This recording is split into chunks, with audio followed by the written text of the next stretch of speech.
Chicken on a stick.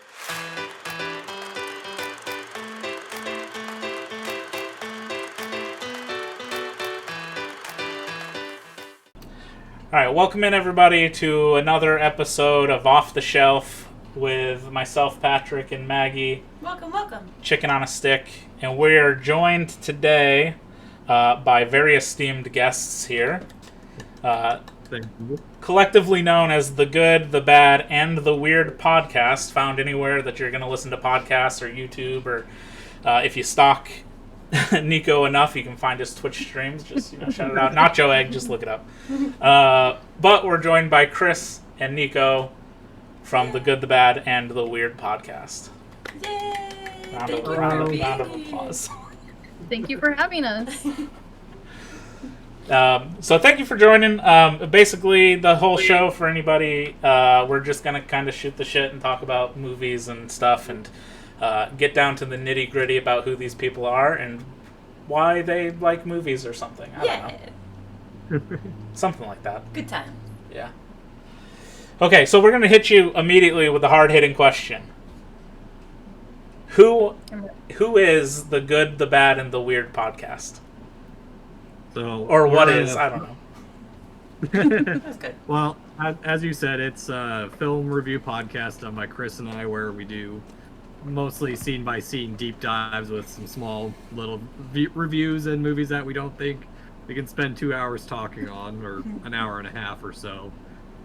But yeah, we cover pretty much anything and everything good, bad, weird about movies. I mean, pretty straightforward. We just like talking about random weird movies we find. Very true. Yeah, we both had very different movie dialogue when we first met and were friends.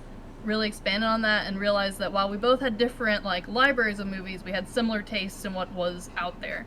Right. And so it's been an excuse to dip our toes into new pools, see what's out there. And push each other in different directions of films that I wouldn't watch, but Chris would, or stuff that I would watch / force upon other people who don't want to watch it. Very true. Very true. That is awesome. I feel like that's similar to what we did. Yeah, my only follow-up question to that is, Nicho, why do you hate musicals? I don't know. What's your problem? It comes from Nico's long, sad childhood. It's a backstory that's very tragic. His mother allowed him to watch a scary movie one time when she fell asleep, and it changed him chemically ever since. He was never the same again. No, I don't know. It's a level of fantasy that I guess I don't really care for. I mean, I before I was really into movies or realized I was into movies, I used to work on stage plays in high school and a little bit in college. So I guess it does, for me, the translation from stage to screen doesn't always work that well. And so some of it just pisses me off. I watched La La Land because of your guys' podcast, and I immediately, the first 5 minutes, I hated it. I have the same reaction to musicals the same way the old lady in Shaolin Soccer does in the dumpling stand. I guess it just doesn't make sense for me. But like you've brought up a handful of times to me and on your own podcast too, is that there's different types of musicals. And I have found usually the type of musical I like is the one where the music's part of the story, or it's a movie I wasn't expecting to be a musical, and it's just weird as shit, like Tokyo Tribe or Happiness of the Katakuris, which is a remake of a non-musical movie. I'm just picturing in my head, that famous gif of Jerry Seinfeld getting up from his seat in a movie theater and just being like, nah. I can picture you doing that in a musical. No. No, I mean, I'll sit through them. They're not something that I actively seek out. Right. Honestly, what was it? For my Christmas rom-com movies, or no, not the Christmas rom-com ones. When we were doing our religious block, I went down this deep dive of religious movies, and I'm like, okay, I'll pick up something new or something that's more modern. It was Journey to Bethlehem, and it was a story of Mary, or was it Mary? No, Joseph and what was Jesus' mom's name? It's also Mary. It is also It's like the Batman versus Superman thing. Mary Mary. So there was Mary, but there was also Mary, and then there was also Mary. Right. And they all actually were at the same time. Right. Okay. Yeah. Well, this movie ended up being a musical, and I was not expecting it. So I don't seek them out. I just kind of stumble upon them. Like, I didn't know Happiness of the Categories was going to be a musical.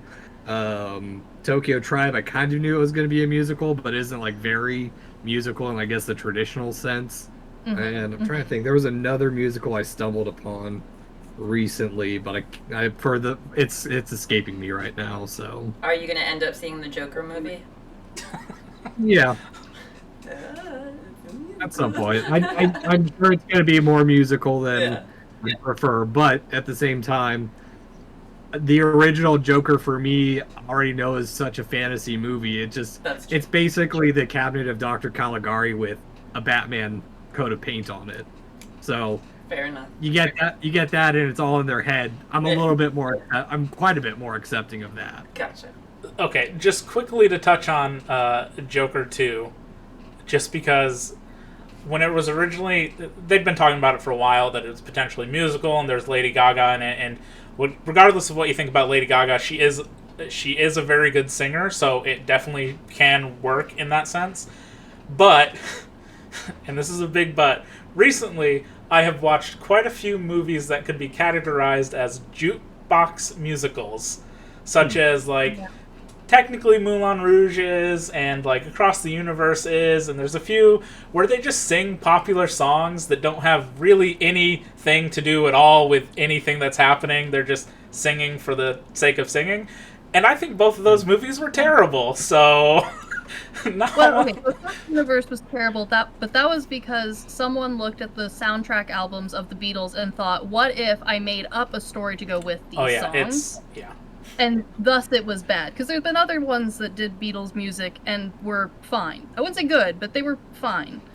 I think a lot of the problem with the jukebox, like, ones, and it's going to sound silly, but I think the only one I have seen recently that has actually done it well, and Nico's going to hate it, is Trolls 1 and 2.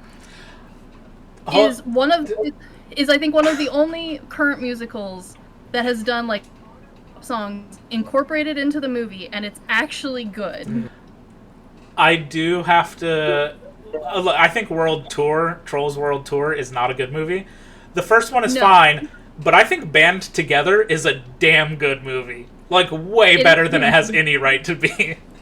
Yes. And all of the music each time is worked just enough to be, like, significant enough to be the, like, movie version, but it, like, feels like it's important to the glitter fart filled world of Trolls. Right. Whereas I think the other ones, you don't necessarily need a 1950s street slick kid who looks like he's 40 and is supposed to be 18. We don't need him singing Lady Gaga. I can agree with that. That actually eases my soul a little bit to be like, you know what? You're right. Maybe it will be fine. Because now, thinking back to be like, damn, I really did enjoy Band Together. Yeah, you did. And then I forced you to watch it. And you did. You were very excited to get me to watch that, because I was like, absolutely not. Yeah. Nothing like a 30-something-year-old man going alone to watch a Trolls movie. In the back row. In the back row in a corner. Yep. That's nice to go see a kid's movie. Okay, I just really quick. I think it was Toy Story 4, maybe. It was definitely a sequel to some kid's movie that I grew up with. I'm pretty sure it was Toy Story 4, because this would have been before we met. And I went to see it alone, and I just happened to get a seat right next to a mother and her two, like, young daughters, let's say, maybe, like, I don't know, 6 or so, 6, 7, something, like, old enough they're able to sit through the movie without really making much of a stink, but not young enough that they're really annoying or something. But at one point, the little girl next to me made some comment, and I went, hey, I grew up with these movies, and she just gave me the dirtiest look imaginable to be like, Don't shut up, to my stranger. Child, you fucking weirdo, at a movie at a 2 p.m. or whatever. Yeah, it was... A lady or the kid gave you the No, the dirty kid. look? The kid. The little kid said something, and then I made a comment to her, and she just looked up at me like, yeah, okay, loser. Whatever. Where are your kids at? That was hilarious. Yeah. I mean, that's a hilarious story. That was a interesting experience. Okay, so anyway, back on track. We'll switch it up now that we know why Nicho hates musicals so much. Chris, how tired are you of listening to him talk about Mike all the time? Well, a little tired of Mike, as we did just finish his reward for winning last season. We finished a whole month of just Mike. And granted, like, the movies he picked for Mike month weren't, like, necessarily the worst Mike films. It's just Mike has a very distinct style. And I do need a Mike break in between the Mikes. Yeah, Mike does not have a very positive name amongst our friends group. You do only show them the worst Mike, though. Yeah, to be fair, because I have a movie night with her husband and a couple of the other guy friends, and the only Takashi Miike movies that they have seen is Ichi the Killer, Gozu, and Audition. 3 of his more extreme movies. Granted, I think Brian's seen Sukiyaki Western Django, but I don't think he realized it was a Takashi Miike movie. They've seen more Mike than they know. But the only time you've been like, guys, we're watching Mike, they have on the ride home been like, I watched a ladle go up a man's butt. And I'm like, I'm sorry, Crystal and I watched shark movies. So it sounds like you had the worst end of the stick there. So sad. That sounds like a good balance. That actually, coincidentally, that worked right into my next question of, why is it just lads' night? Why are you so misogynist over there? Because we don't want to see ladles go up a man's butt. No. Because of the ladles. Well, that was Gozu, and to be fair, 2 of the people who showed up were technically supposed to be out of town. They weren't supposed to watch that one. That's why we did that one. But, it's lads' night because it was a night for the guys to do their thing, the girls to do their thing, and also when we were early on in our friendship, like her husband hangs out with us quite a bit, and because of his work schedule at the time, we went like a month and a half without seeing him, and so we're like, well, why don't we just get together like every other week? And then it quickly turned into, hey, let's do this every week. So now we have movie and dinner with the guys, and sometimes we go out to see movies, but that's usually like every quarter or so. Yeah. And Crystal and I have been friends since like 8th grade, and we've just like followed each other through school and then through work and college and all that, and so it's just kind of an excuse to be like dropping off the husband for daycare. Right. While her and I go have fun. Yeah, that sounds awesome. We're gonna drop you off. And occasionally there's tiny humans involved, so now we have to tone it down quite a bit at times. That's true. Understandable. Yeah, understandable until you realize some of the things that he says he's watching are just the most questionably strange Japanese naked samurai ninja women doing strange things with like snakes coming out of their crotch or whatever. Yeah, Oh, weird so shit. many acid bubbles. Yeah, she's the one who turned me on to stop you there. Chris is the one who turned me on to this movie that I gotta find at some point. There's this series of female ninja movies, Yes. and one of them, this chick has acid bubbles that come from her coochie. And they're not fast. It's like watching a really slow bubble bath expand like across the stage. Oh god. It's magical, really. Oh no. Oh no.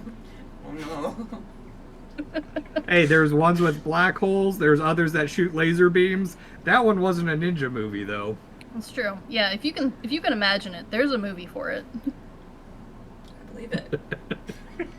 I've learned something new. Maggie is not happy with that. I'm gonna have a nightmare later. I feel like I've told you about the movie. I think it's called Teeth before. Teeth? Yeah. I think I've told you Yeah. about Does that the one coochie before. have teeth? Uh-huh. Okay. It does. Yeah. Alright, I'm catching on. Yeah. Usually the ones Nicho and I watch have some sense of just, it's so over the top, it's almost silly. Like someone's boobies become rocket launchers, and you're like, okay, we've gone too far, but this is humorous. Katana titties and Katana Girl titties. Squad. Yeah. Katana titties. One girl just has like arms that are knives, and she just chops her way through buildings. On the other side, there is a movie that I watched a while ago called Butt Boy that was about a serial killer who had a asshole that sucked everyone in that he spread his cheeks to. That's true. And I did recently watch an anime where it was just like a high school like slice of life, but everyone fought with their butts. Oh my god, I know what that is. I do too, sadly. I don't remember what it's called, but I didn't watch it, but I watched somebody do a review of the series. Yeah. Yeah, I mean, I wouldn't watch it again, but I did watch it. I wouldn't watch it again. Yeah. All I can think of now is that Katana Titties sounds like the name of like a girl in like one of those hardcore like roller, you know, like roller derby. Yeah, roller derby. Katana Titties would be the roller derby name. Yeah. Or band name, maybe underground band name. Oh god. Wow. So I knew we would get here at some point. You knew we would get here. Look, Got here real quick. Yeah. If there's one thing I've learned in all this time of seeing the movies that he watches or recommends, and we're gonna have to get into this because I want to know, what is the obsession with Japanese films? So that is actually something I've been thinking about for quite a while, and it's just something that kind of happened organically. I do it a little bit more at times to piss off people, to piss off Austin specifically. You know, as Coastal Cinephile, I've known him since high school, but originally, like, it started off we did this because of Takashi. I started thinking about this because of our month of Takashi Miike, and like when I first saw him early on, like when I started watching movies, and it started because I found out that in high school that The Grudge was a remake of a Japanese flick, yeah. so I started watching that, and I thought, okay, that's interesting, and then I went into like the extremes of like Ichi the Killer was one of the first ones I watched. And then, I mean, I watched a lot of international stuff too. It's just Japan's kind of the focus for a while. But like, I got into Tokyo Gore Police was one of the early ones I saw. Mutant Girl Squad, that kind of vein of over the top, and then like the All Night Long trilogy, that kind of stuff. And I got turned on to all that because, in that extreme side, because actually at Hostel, I was watching an interview with Eli Roth, and he was explaining that Ichi the Killer was his inspiration for Hostel, so I started going down that route. And then at some point in college, it had to have been in like my master's program when I had a little bit of more time during a summer to watch a movie. This is back when Netflix still had like a lot of stellar movies on it. I loaded up Kagemusha, one of Kurosawa's like great samurai flicks, and that kind of started the spiral down of that a little bit more so. And then then after college, when I had a little bit of more spending money and could start buying Criterion and stuff, that's when I started going down that rabbit hole. And then it's just been, oh, that looks interesting, and the collection's just grown to be larger than I ever anticipated it to be or intended it to be. So that is awesome. I'm trying to think, outside of something that is globally recognized, of like, I grew up watching some Power Rangers, which is just a reworked Japanese TV show, or everybody knew who Godzilla was forever, because at that point it had been around for 40 plus years.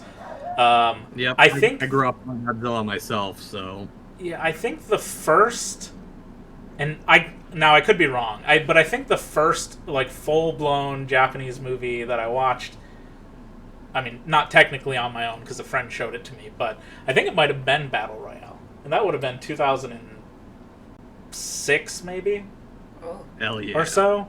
I've known of Ichi the Killer for forever. Just in that group of people, all the people who liked anime and manga and whatever.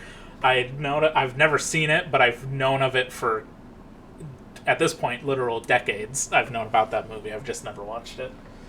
I've seen so many clips of it. I think I could be like, yeah, that's that movie. I do need to watch it at some point, though. It is Takashi Miike's sexiest movie, according to Tom Ness.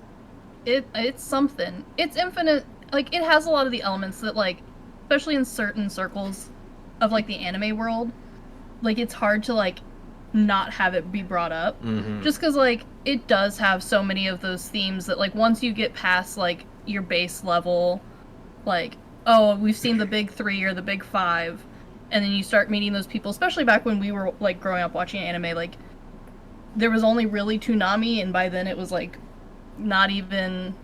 Well, and my side of that's a little bit different because I only lived in the lower 48 for 3 years before I graduated high school, so like my access to anime was very limited. So it was like whatever manga the base library had or whatever the BX had, and that's kind of where I started. That's where I started learning to draw and everything. But like I didn't see a lot. I didn't have access to a lot of stuff at that time, but I also had a weird access to things that they only sold or had like limited distributions of, and we picked it up because we didn't have commercials, so or trailers, so we just picked up what was ever available, and so we just watched that. I feel like that's how a lot of us did too, but it was less like, oh, it's whatever base had. It was more like, oh, my older friend, or like my, like, you know, my friend's older brother, he has this collection, and like, we were watching, you know, Yu Yu Hakusho, and now we're end up here. Yeah, well, and that's how I watched like The Host first, which going back, I think that's probably the first non-English foreign film I watched myself. So Yeah. I love that movie. That movie's so good. The Host is very, very good, So and good. I don't know. I didn't like it when I first watched it, but going back and rewatching it, Mhm. much older now, did a lot of cool things, and you see it through all of like Bong Joon-ho's later films that Right. it has that same humanitarian approach to everything, even though it's disguised as a monster flick. Right. Yeah. I think for me, waking up at like 6 a.m. on a Saturday to catch Sailor Moon was just like a gateway drug into more anime. And Sailor Moon would come on before Dragon Ball Z, which my brother would watch. Like we'd trade off like who would sit in front of the TV.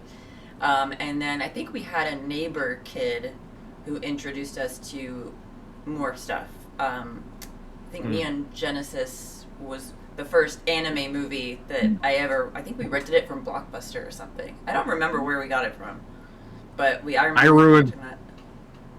I ruined a month of lads' nights because I made them watch the Neon Genesis Evangelion reboot, Really? and me drunkenly trying to explain that the symbolism doesn't actually mean anything, and Right. actually trying to explain the Human Instrumentality Project to them. They're just like, "What the fuck are you talking about, man?" They What still is bitch this? about I know. I love it. I've got a shirt coming in. I let my brothers bring it because I sent it to the wrong house. It's the Neon Genesis Evangelion logo, but it says "Live, Laugh, Love" on it. That's beautiful. Oh, I love that. That is so cool. I will literally forget a conversation that we had 10 minutes ago, but I can still remember every word of that theme song. Yeah. It's iconic. It's iconic. That thing is a bop to this day. I don't need to get into anime things, but there's a bop to me is the original Gundam, Mobile Suit Gundam from the 70s. That theme song, it is the peak of like 70s opening song, whatever, but I fucking love it. It's fantastic. I will never forget the exact moment I caught myself because he was back in our old, back in our old apartment. It was One Piece, right? No. What am I thinking of? Oh, I was watching Hunter x Hunter for a while. Hunter. And she had heard the theme so much she started singing it. I in order to get from the kitchen like back to the bedroom or whatever you're doing, you had to walk through the living room, and he was just shotgunning this anime, and I would just in and out, and I'll never forget. He wasn't even there one day, and I was in the kitchen and I was making something or pouring a drink, and I started to. I was like, oh shit, what is that? Oh my god, that's that anime theme song. And then after that, every single time he started to play it, I'd make it a point to walk through the living room to the kitchen just so I could sing along to it. I can't say anything either. My the Maximum the Hormones openings and closing for Death Note was my introduction to anime theme songs, and Maximum the Hormone, at least for like the last 3 or 4 years that I've actually done Spotify wrap up, they're always still one of my top artists since they were added to the library. That is awesome.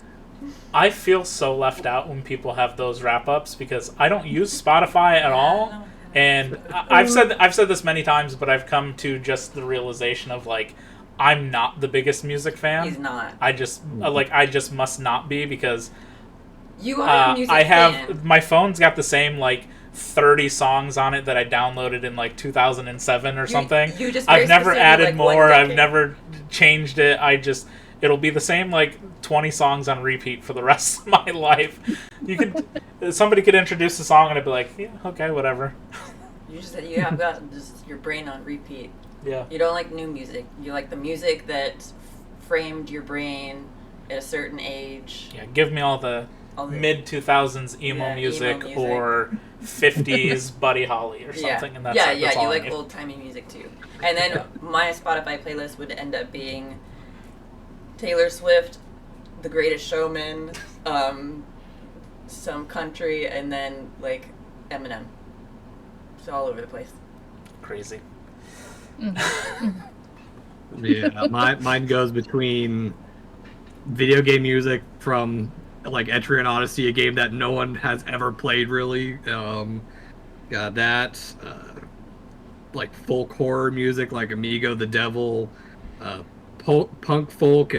It's got a little bit of noise music in it now too. God, what else? I had a weird assortment that came on today, and it was fascinating. Just when you listen to like some people's playlists, like God, what was it? Pandora that used to like make a playlist based off a bunch of the other stuff you listen to. Spotify started doing that. They have a DJ now that does that kind of AI stuff now. Huh. I think Pandora is probably the last time where I really like found new music. When I was working graveyard shifts and I'd be like counting down the money or whatever for a shift change, I'd put it on just to like alternative rock station or whatever the hell it was set to, and I'd be like, oh hey, that song's pretty good. Yeah.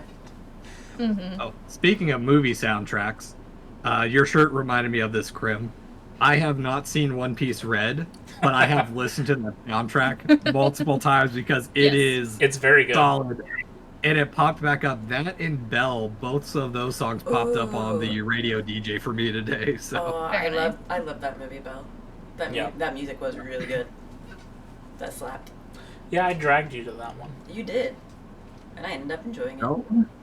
Belle was very good. It definitely was a nice take on that whole Beauty and the Beast trope. Yeah, she usually doesn't go to anime movies with me, but a lot of the times, like, half the anime movies are just like, have you seen this series before? That's what it is. And I mean, that to be fair, that's also what all of the One Piece movies are. It's just like, are you a fan? Here you go, here's a movie. And I'm aware of that, whatever, it doesn't matter. But then sometimes it'll just be like, outside of like Studio Ghibli, but it'd be like the Belle one was like, hey, I'm going to go see this movie. It looks like something I think you'd kind of like. It's basically Beauty and the Beast, but, you know, like anime, cyberspace type thing. And then I'll show her a trailer and she'll be like, okay, yeah, I want to go. Nice. It was very good. It paid off. Yeah, and then other times I just can't drag you to it. But then I'll watch it and be like, I know you'd like that. And then I force you to watch it. And I end up liking it more often than not. You have a pretty good call on what I like and don't like. I think so. You're very predictable. Thank you. Okay, so, you've kind of hinted at it the whole time, but I'm just curious. I don't think I asked the goofs this, and I totally meant to, but, you know, sometimes you just kind of forget. I'm curious, because you both sort of touched on it a tiny bit, but what exactly, maybe not what exactly, but what in your mind is the sort of, like, what was the turning point to this love of film? Like, what led you to that, to eventually end up where you are? Like, what's the movie you saw, or where were you when you're like, damn, I fucking love cinema or something? I know exactly where mine started. Mine is a very specific pinpoint in time, because I've always enjoyed watching a specific movie, but I'm the sort of person where, like, I think I watched the Pete's Dragon, like the old one. Did you almost just say Puff the Magic Dragon? Magic Dragon. I did. No, the Pete's Dragon, which does have, I think, that song in it. Probably. I think I watched that movie like repetitively for so long that I did like bust the tape as a child, and then I would like move on to the next one, and I'd bust that tape. So I always liked watching movies, but I like watching like one movie for like a full year. That was like the movie. Yes. Until Lord of the Rings Extended Edition came out, And then there was like that whole behind the scenes. There was all of the like extra footage and the like conversations about like All the how interviews.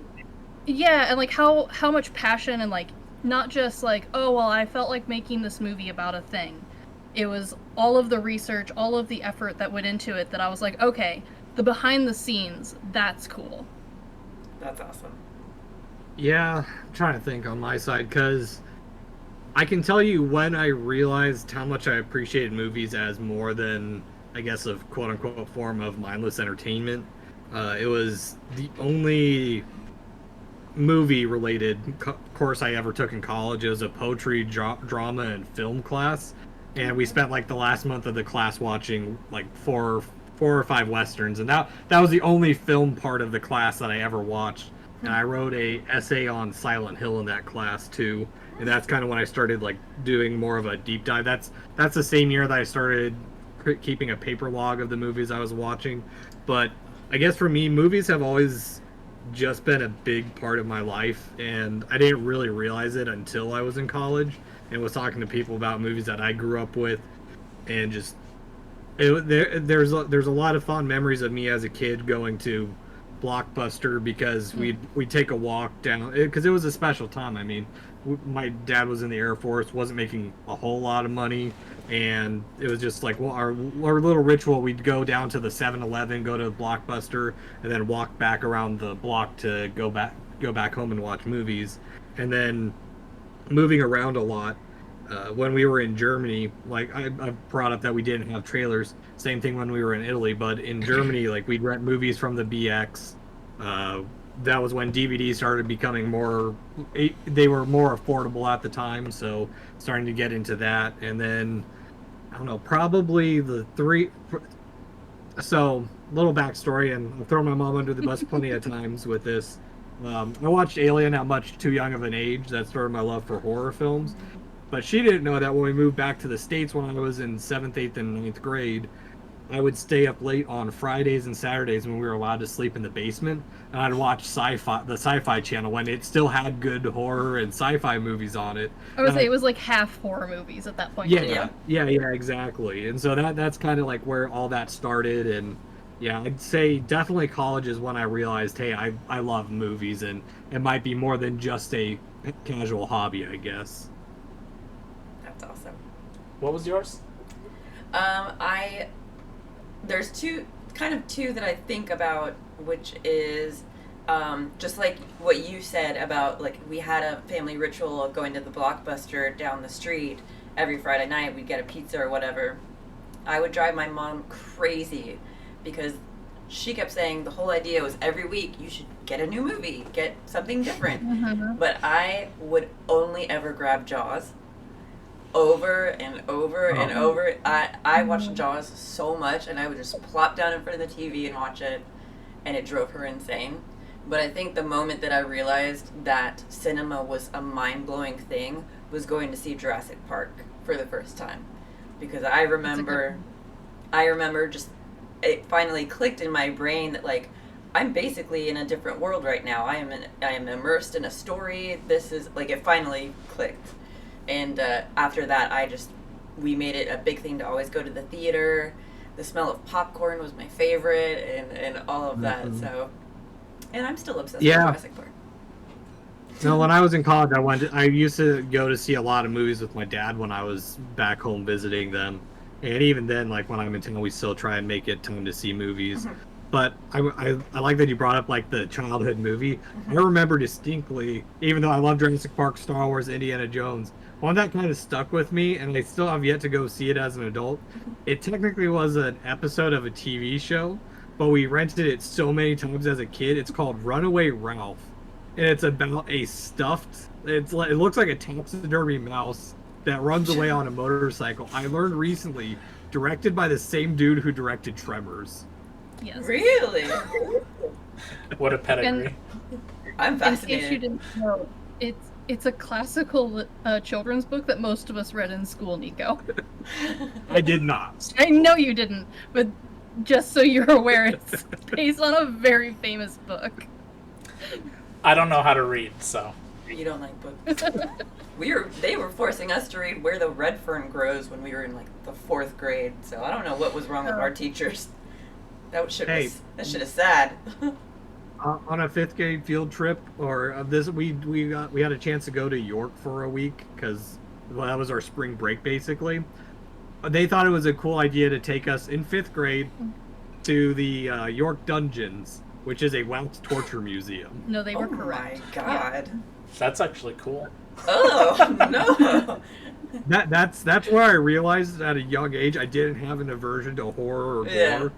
And you're like, this is fine. Yeah, no, I thought it was cool. As a kid, I was into dinosaurs, and then I was into medieval shit. And sounds normal to me. Yeah. I'm just in my head. I'm picturing like the parents of the students that came home that day. They're like, "What'd you do? What'd you see on your field trip?" Dungeon. It's so funny. That's so funny. That's also the age I think I thought I first heard of and knew of like Japan as some entity, even though like where we lived in Alaska, some places you go, being white you're a minority there. But like I was flipping through a medieval weaponry book, saw a katana, I'm like, that's cool. Oh God. Dear Santa. That's there's so much stuff in all of that to kind of pick apart. I have like a weird combination of like all of these because one of the things I was going to say, which you kind of brought up, Nico, was like everybody for, I don't know, let's just say like the last 50 years, let's just a ballpark it, say 50 years. Everybody grows up watching movies of some sort or whatever. Your connection to them is just going to really vary to some degree. A lot of kids definitely wear out tapes or watch a movie over and over and over again. When I lived with my brother and my nieces when they were really young, they constantly just want to watch the same movie over and over again. I refused to let them watch the same movie over and over again, and I'm going to, if there's ever children around here, I'm going to stick with it. You can watch the movie, but then you gotta watch something else. I'm not putting that thing on repeat all day long. That's not gonna happen. You're not gonna be one of those dads that their kid has played Frozen like. I don't care if they cry. Watch something else. I would still cry. My poor husband no longer watches TV with me, as I've now watched Muppet seasons 1 and seasons 3 almost every night for like 2 months now. When we first got together, she constantly would be watching Parks and Recreation or The Office on repeat. It's a comfort show. She definitely watches a lot more TV than I do, but recently she's rewatched all of Buffy. I'm not even watching Buffy, but I still have to be informed on everything that's happening in Buffy. And it's like, she's like, oh my God, do you remember this? And I was like, no, because I watched the show in the 90s, and that was 30 years ago. I don't remember any of this stuff. What do you... I watched it too, but I have the memory of a goldfish cracker. So when I get excited or sad about something, there was something that happened... on an episode, was it Buffy or Angel? I can't remember. But something that made me teary-eyed, and I paused it. I got up. I walked all the way downstairs. I made him pause whatever he was doing, and I put my hands on my knees, and I leaned in his face and just pointed at one single teardrop. And then that was my mission. It's like, I need you to know that what I saw was sad. Yeah. So, like as I was saying, though, but hilariously so, my movie... I think there's like 2 movies that I probably watched a ton. Maybe not necessarily exactly on repeat, but Nightmare Before Christmas was my favorite movie for many, many, many times. I've talked about it a lot before, that unconsciously that basically introduced me to my love of stop motion animation. And probably musicals too, to be completely honest. The second one would probably be Back to the Future. I have not watched Back to the Future in probably about 10 years at this point. But that was like a conscious effort to be like, I have seen this movie way too many damn times. I don't need to watch it again. At some point I will, but it's just like, there was a time where I literally would put it on and I'd just be like, God, I've watched this movie too much.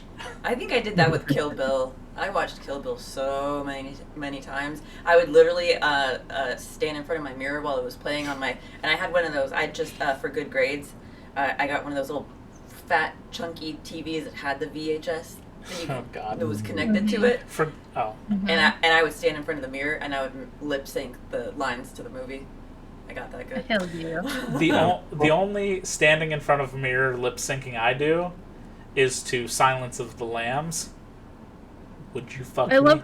I'd fuck me. I don't like that. I love how you both have adult movies for that. I can still repeat every single word to Shrek. Oh, that's a good one. That's so strange that I literally watched all 4 Shrek movies Literally just Friday watched Shrek. or Sunday. Yeah. Whatever day that was. I don't know. Yeah. Gold, the live action musical is going Oh, on. fuck that thing. Jesus. I've Christ. heard about that. Tour.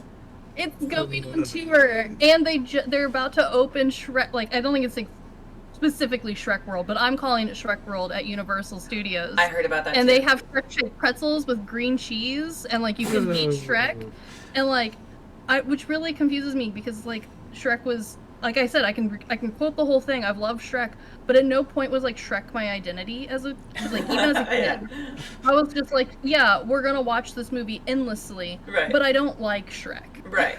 Yeah. Like the kids that are obsessed with the Minions. Everything is Minions. Oh. Fuck the Minions. I've never seen one of those. I've never seen Despicable Me or the Minions movies solely because they became those obnoxious like soccer mom memes on Yeah. social media, Mm. and I absolutely hate them so much. That's why I hate Grogu. Like I hate a bunch of little stupid things. You hate who? I have never seen The You hate Mandalorian. who? I have never seen The Mandalorian. The only scene that I have fully watched is him biting the stormtrooper's finger and him punching him. One of my Bill favorite Hader. videos is him getting punched to the beat of Toto. Or Toto's Africa. I forget the Yeah, song's actual Africa. Brain. Yeah. Yeah. Do-do. How In other dare words, you. if it can be a sad Facebook meme, Nico does not like it. If your great aunt reposts it with a picture and it's got like a little sad tear and like a rose in the background and it's like Oh no. prayers for me, and then you ask like what's wrong and they're like nothing, don't ask. I Then Nico- hate that. Golly. I can't stand I that. hate the idea of somebody being like, I'm having a shitty day, pray for me, and it's an image of a minion. But it is, and you know it is a thing, and it's got like sparkles in the background. I and, was like, it's literally just probably about to say the Bob with a sparkles. teddy bear. And to be fair, I don't dislike those movies. I think Despicable Me 1 is good. It was definitely better than Megamind, which came out the same year. 2 is the best one, without a doubt. 3 is not great. I only watched the first Minions movie, I think, or was that this year? I think that was this year. Dude, I've watched so many movies this year, I don't even know anymore. I think it was this year when I went out of town for work. I watched it. Because there's another... Because the 4th Despicable Me is coming out sometime in the future. And it was fine. It was actually funnier and better than I thought it was going to be. But I saw Minions 2 before watching the first one, because I'm a psychopath. And that movie was perfectly fine. The Rise of Gru or whatever was a perfectly Rise fine of Gru. movie. Yeah. Yeah. I've been told they're fine and I'll enjoy them. No, you won't enjoy them. They're fine. You will not enjoy them. I've heard the second one I would enjoy at least. Not You for will me. you will But- get a kick out of the stupid villainous acts. We are going to steal the moon. We'll get a Yes. giggle from you. Fart gun might also get a giggle from you. Farts are always funny though. The fart gun is really funny. The minion floating away to space and them just like acknowledging that yes, he's like in orbit is hilarious. No. Look, I think the Minions I understand being very annoying, and they were certainly a gimmick in the first movie, because the first movie, if nobody remembers, part of the marketing was download this app on your phone to know what they're saying. Really? That was a whole thing. That you understand Minion speak with this like weird app or whatever, and then they dropped it for any of the sequels, but for the first movie that was like a huge thing. I get it. At least it isn't on the level of like Jeremy Renner starting his own social media of just himself. That's true. That is true. Hey, that man got ran over by a snowplow, okay? He died. And he can get run over in a movie again. I don't care No, but about that was Nolan. in real life, though. I know in real life. Where is he? But he can do it again in a movie and I'd watch it. Is that him right there? Yeah, There he is. a Hawkeye. I follow that social media page. He's got slightly better eyes, good reflexes. He's a superhero. Do you know what he just posted yesterday? I thought that it was going to be a trailer for a documentary about him, but it was actually a paid partnership ad for a brand of running shoes, and he started it with, I couldn't have gotten to where I am today without the perseverance. I almost dying gave me a new and it was just like an ad for shoes. I was like, oh, come on, Hawkeye. Hey, Don't the do last that. podcast on the left always says, take it and flip it. Yeah. Take it and flip it. That's funny. That is hilarious. And that's why I don't follow any celebrity anything, because I do not actually care about their personal lives. And I'll tell you about it anyway. Yes, you will. Unfortunately. That's one of those things that, look, I agree. Some people who are famous, to whatever degree, are shitty, terrible people. That just kind of comes with the nature of power and popularity or whatever. However, for the most part, I could not care less if they are Scientologists or if they want to, like, starve Africa for whatever reason or something. I don't care what any of their personal nonsense is. I just don't. I don't. I'll see clips of them all the time. I'm like, it's cool if you use your platform for, like, something good, like charity work or whatever, sure. But I don't really care if you're pushing beer or water or a cell phone company, or you had 30 kids and you think women should stay in the kitchen or something. I don't care about any of that stuff.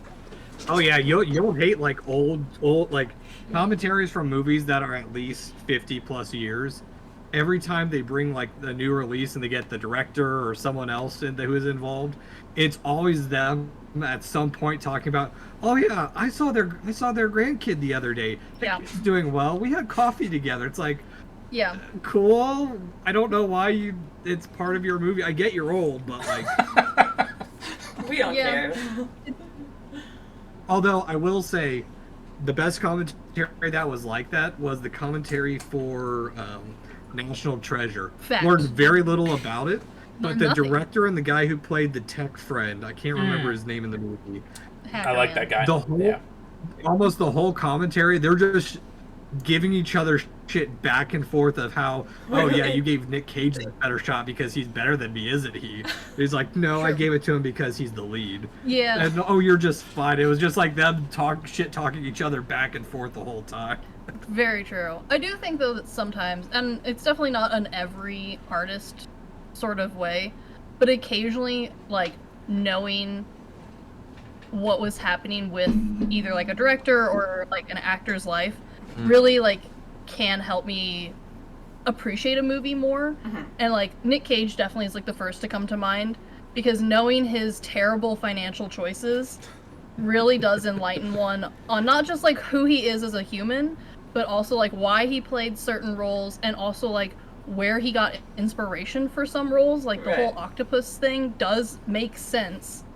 It's just the dumbest thing anyone has ever told me, and I can't even comprehend having enough money to be like, I'm going to buy an octopus to help me with my acting. I remember very specifically the first time I heard about how he was with money, I was like, oh, and then I went, oh, well. Okay, so this is just a random thought I'm going to throw out there, but is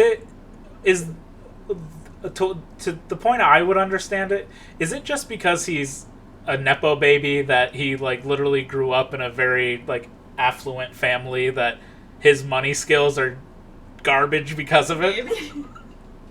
No, I think part of it was because like he purposely changed his. Oh, I know he wanted to get away from So, it, 'cause but there's no hiding that. Yeah, well, and on top of that, like there was a in one of where was it? Where did I read it?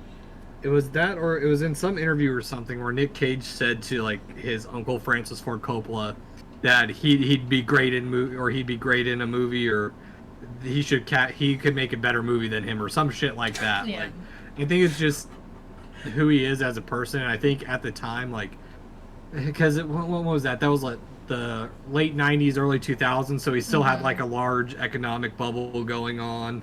So I think it was just part of the time. I kind of like reflectively, and I'm going to reference another era and actually a video game this time, like Yakuza 0. The whole game is based around or heavily influenced by the Japanese economic bubble, where everyone was just dropping money here and there wherever they could and stuff.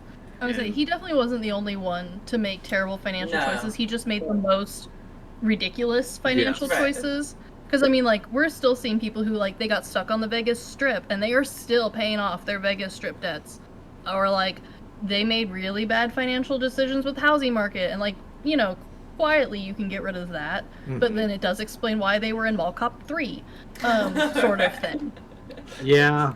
Well, and Nicolas Cage, though, too, is interesting because he's gone on record multiple times, and everyone who's worked with him says he just brings this energy to it, and that he just thinks about movies differently than what they were thinking, and they'll just see where it goes. Sometimes that works great. Sometimes that's like, maybe you should have told him no here. Yeah. But like, gentle parenting. Yeah, exactly. But even though he's in a lot of stinker movies, he's gone on record multiple times saying he doesn't take movies for the paycheck. He takes it more so for what's interesting to him. Like, he'll turn down movies that if he doesn't think will be good or not. Like, what was the movie we were... That's such a weird thing to hear Nicolas Cage say. I turn down movies I think won't be good. Yeah, but you were in both Ghost Rider movies, so... Oh, hey, Ghost Rider 1 is awesome. It is, in fact, good. I think a lot of the problem with... And, like, we've discovered this as Nico has forced me to watch an ungodly amount of Nick Cage, is that Nick Cage suffers terribly from having a very divisive face, where some people think Nick Cage is incredibly handsome, and I think Nick Cage is in the bubble of believing Nick Cage is handsome. And that's not a bad thing. Like, if you're an actor, you should think you are handsome, I think, to some extent. That's the part of you that you are, like, working and selling to some degree. He's gotten better with age, I'll say. I disagree. Maggie, resident older man enjoyer. Resident older man enjoyer. I'm gonna get that on a t-shirt. Very true. Chris, because you don't know, they had a part on one of their live streams. Maggie ranked like attractive older men. I understand. There's some very finely aged gentlemen out there. Thank you. Yeah, it's because for me, not one of them. Every time we watch something and Sam Neill comes up or Pierce Brosnan comes up or something like that, she's like, yeah, and I was like, you really have a type of like old white guy. And then we just did a whole thing of like this one. Hannibal Lecter, the character Anthony Hopkins, no, just as Hannibal Lecter. Just as a Hannibal Lecter. No, you know. But no, I also think though that we are like very quickly reaching like a golden age of handsome older men who are starring as like the main character in a movie, and it's not them being like an old man who happens to be handsome. Pierce Brosnan, like, get it. Yeah, we're getting a lot more roles of like they're still in action movies. Yeah. They're still doing crime movies. They're still doing like serious romance films, and like they're 50s and 60s, as opposed to like, oh well, now it's a bunch of funny old dudes who are like out of a retirement gig, and now they're gonna break into the bank, and it's haha silly.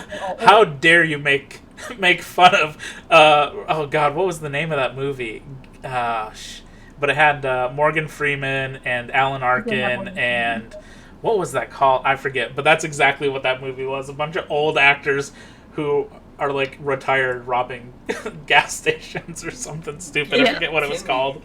I love it. Was it Going in Style? I think yes, it was yes, Going in Style. That's what it was. Yeah.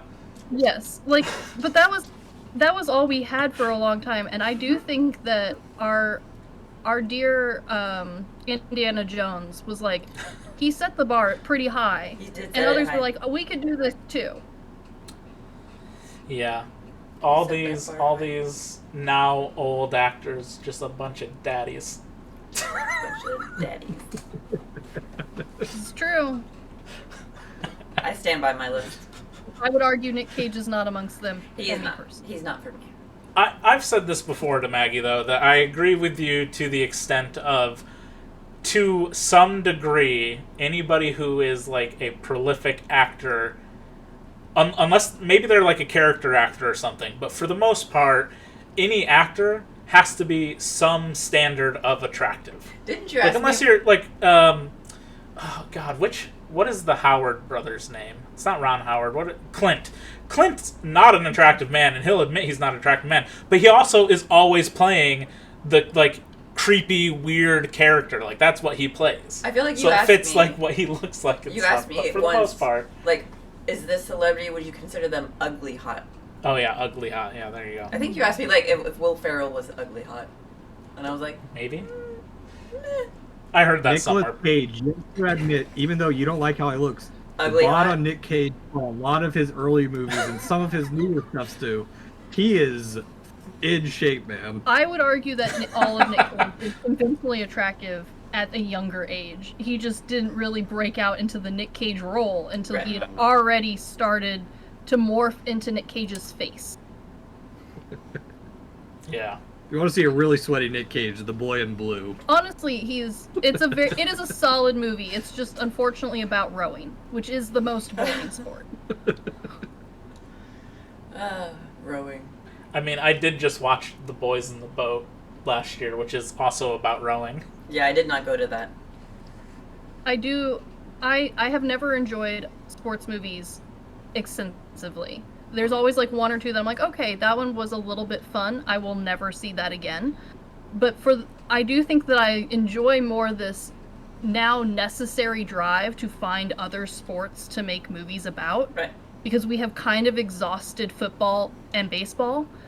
And like we've even reached a point where like we've done the history of baseball and football, we've done women's football and baseball, and like we're running out of people to make movies about in the big sports. And so it is nice to finally find movies about sports that I probably would never see.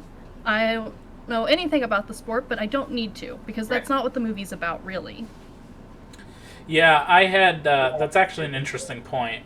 Because with The Boys in the Boat, when I shared that I was going to see it, Spring Moon Turtle, someone we know from Twitch, her partner Zero is. I won't out him too bad here, but he's an older African American gentleman. Who both of them did take film classes in college and stuff like that.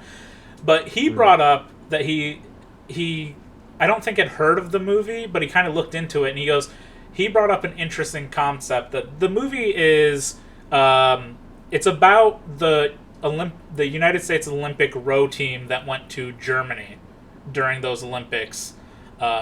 Same Olympics that Jesse Owens went, and like fuck Hitler and whatnot. Fun about me on that. I stayed at the hotel where the ski jump was at Really? nice. for those Olympics. That's cool. But his thing that he brought up with that was he wouldn't go see the movie. He's like, I probably won't ever see this movie because I have a hard time when I see a movie and I think that I couldn't have taken part in that. Because when the movie takes place and just who he is as a human being, he would not have been able to try out to be part of that row team.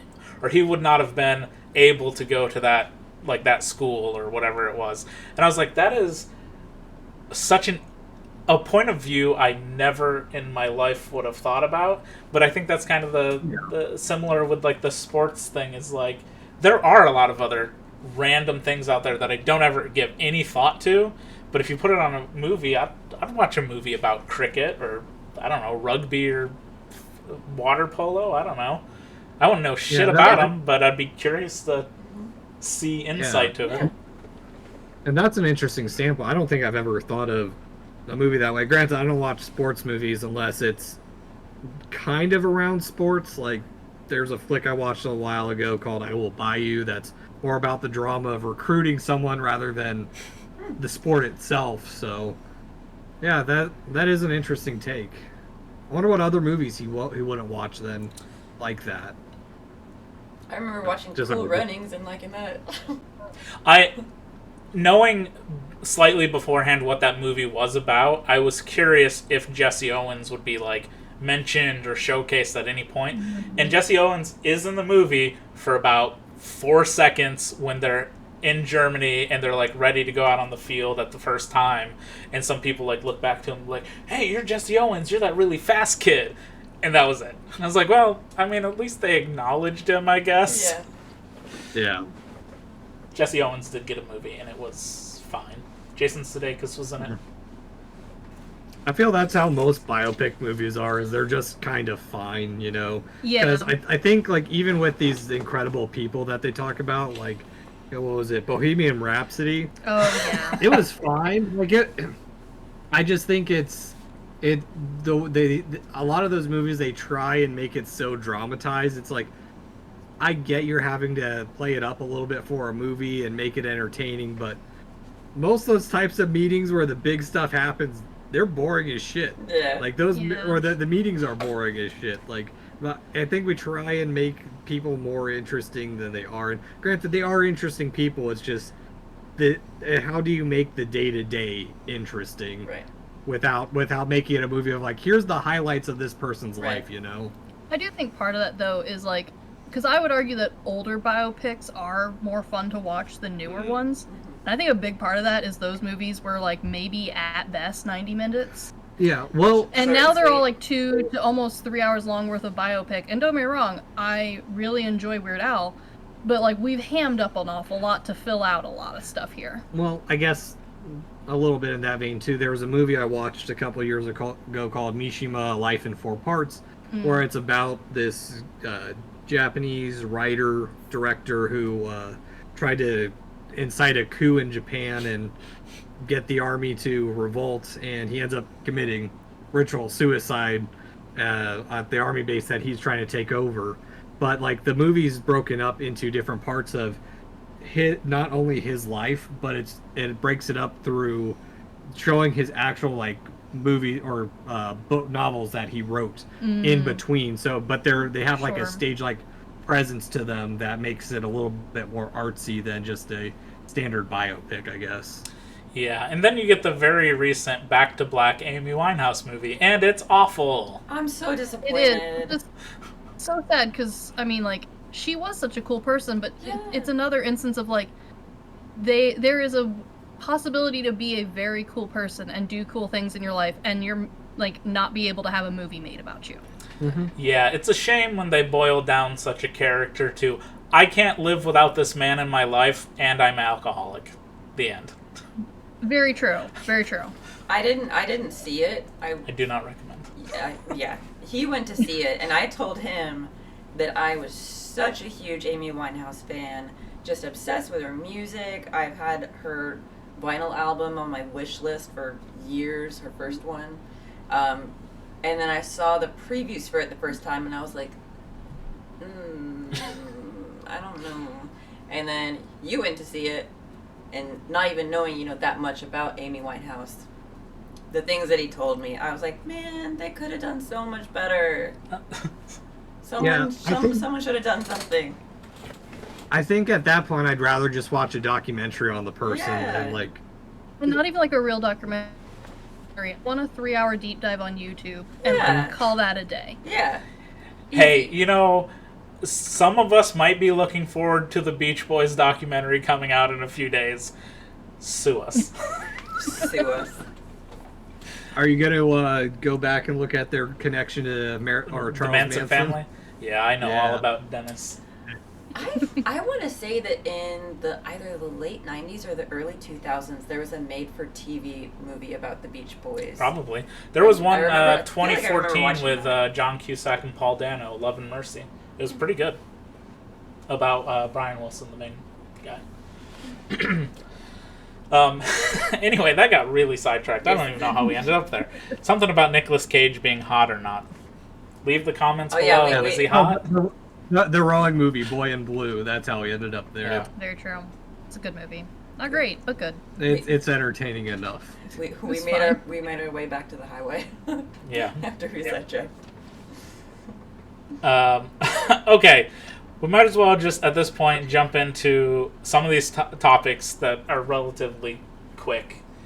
And I'd be curious to hear what these are. Because feel like you guys may have some very interesting takes for this. First one, easiest one, I'm going to ask everybody who's always a guest on this just because I'm very curious. And I'm always going to likely have a new one just because, you know, people on TikTok like to tell me I have bad opinions now. So it is what it is. Sometimes they're right. What is a hot movie take you have or an unpopular movie opinion? Basically the same thing, but, you know. Mine recently, I'll tell you what my most recent one is, because this only happened maybe a week or two ago. Again, I'm watching way too many movies. I don't actually know what time is anymore, so this could have been 3 weeks ago for all I know. As an adult human, for the first time ever, I watched the movie Airplane. I still have to see that. It's heavily on my list. I've seen enough clips. I feel you, Krim. That's my thing. I've seen so many clips. It's so famous, so popular, that watching it, it's fine. I don't think it's the greatest comedy ever made, like some people like to think. I think I gave it a 6 out of 10, and people were like, that's insane. And I was like, I don't know. Have you... Like, I didn't watch it as a kid, so a lot of the slapstick jokes are just, like... They're meh. They're fine. Yeah.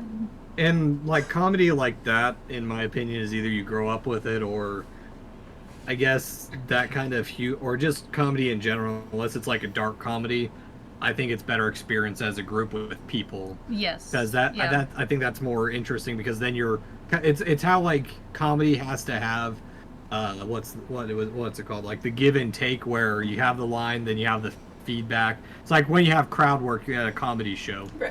It's kind of like that, where you're watching a movie with someone and you're kind of waiting for their reaction to see if they're going to laugh along with it too. Like I told my mom, and before we started recording this, I was rewatching Dogma, and I've told my mom about this, that I'm going to make her watch it at some point.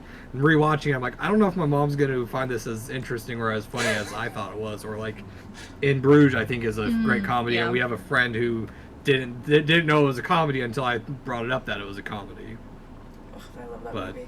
But yeah, I can see where we're going from that. That kind of worries me a little bit in watching it for the first time myself. I think it's just one of those things. The movie is so well known beyond kind of what's actually there, like what the context of the movie is.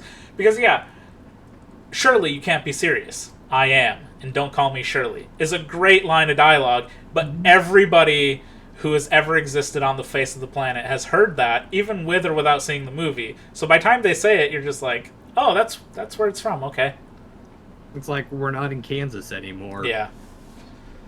Yeah. It almost feels like, because we've seen it so much, it's like when I watch like a video game or an adaptation from another source, like, it's like, oh, look, we did the thing because it's in the game, or the other thing, it's the catchphrase. Look, we said finish him. Cool, I guess. Yeah. Yeah, Mortal Kombat. Yeah. I guess outside of one of the obvious recent hot takes of mine, not liking, I don't know if it's a hot take anymore, Citizen Kane. I guess people don't like that.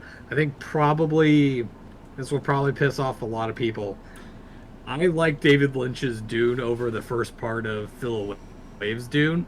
Yeah, it's pretty, but Dune is such a dry and boring ass book and movie that, and I know where it's supposed to go. I'm one of the podcasts that actually got Chris and I into podcasting, last podcast on the left.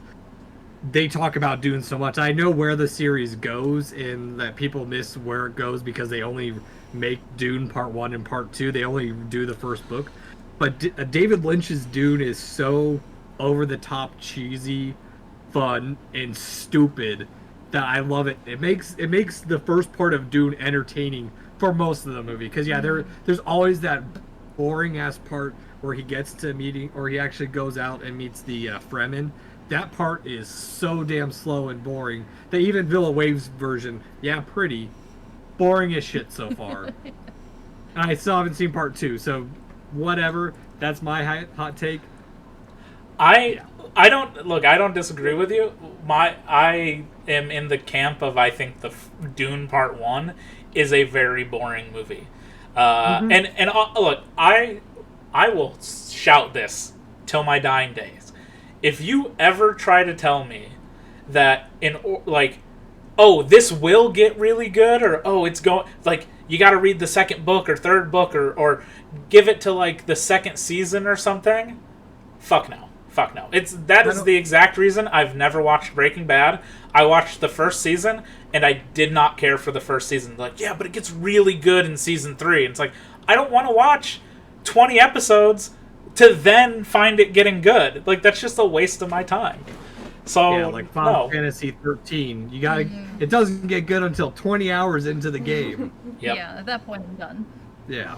Yeah, I don't buy that stuff. I did watch David Lynch's Dune, and I thought it was fine. It wasn't nearly as bad as I've always heard it was. There's a lot of stuff that's just like, I don't know, why did they make this choice? Like, computer graphics at the time were definitely shit, but the weird armor is just like these strange boxes.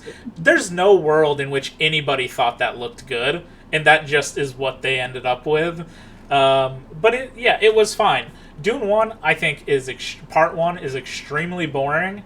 It looks fine. It's a sand planet. We've seen sand planets in so many sci-fi things. There's nothing you can do there that would make it look interesting or unique or different.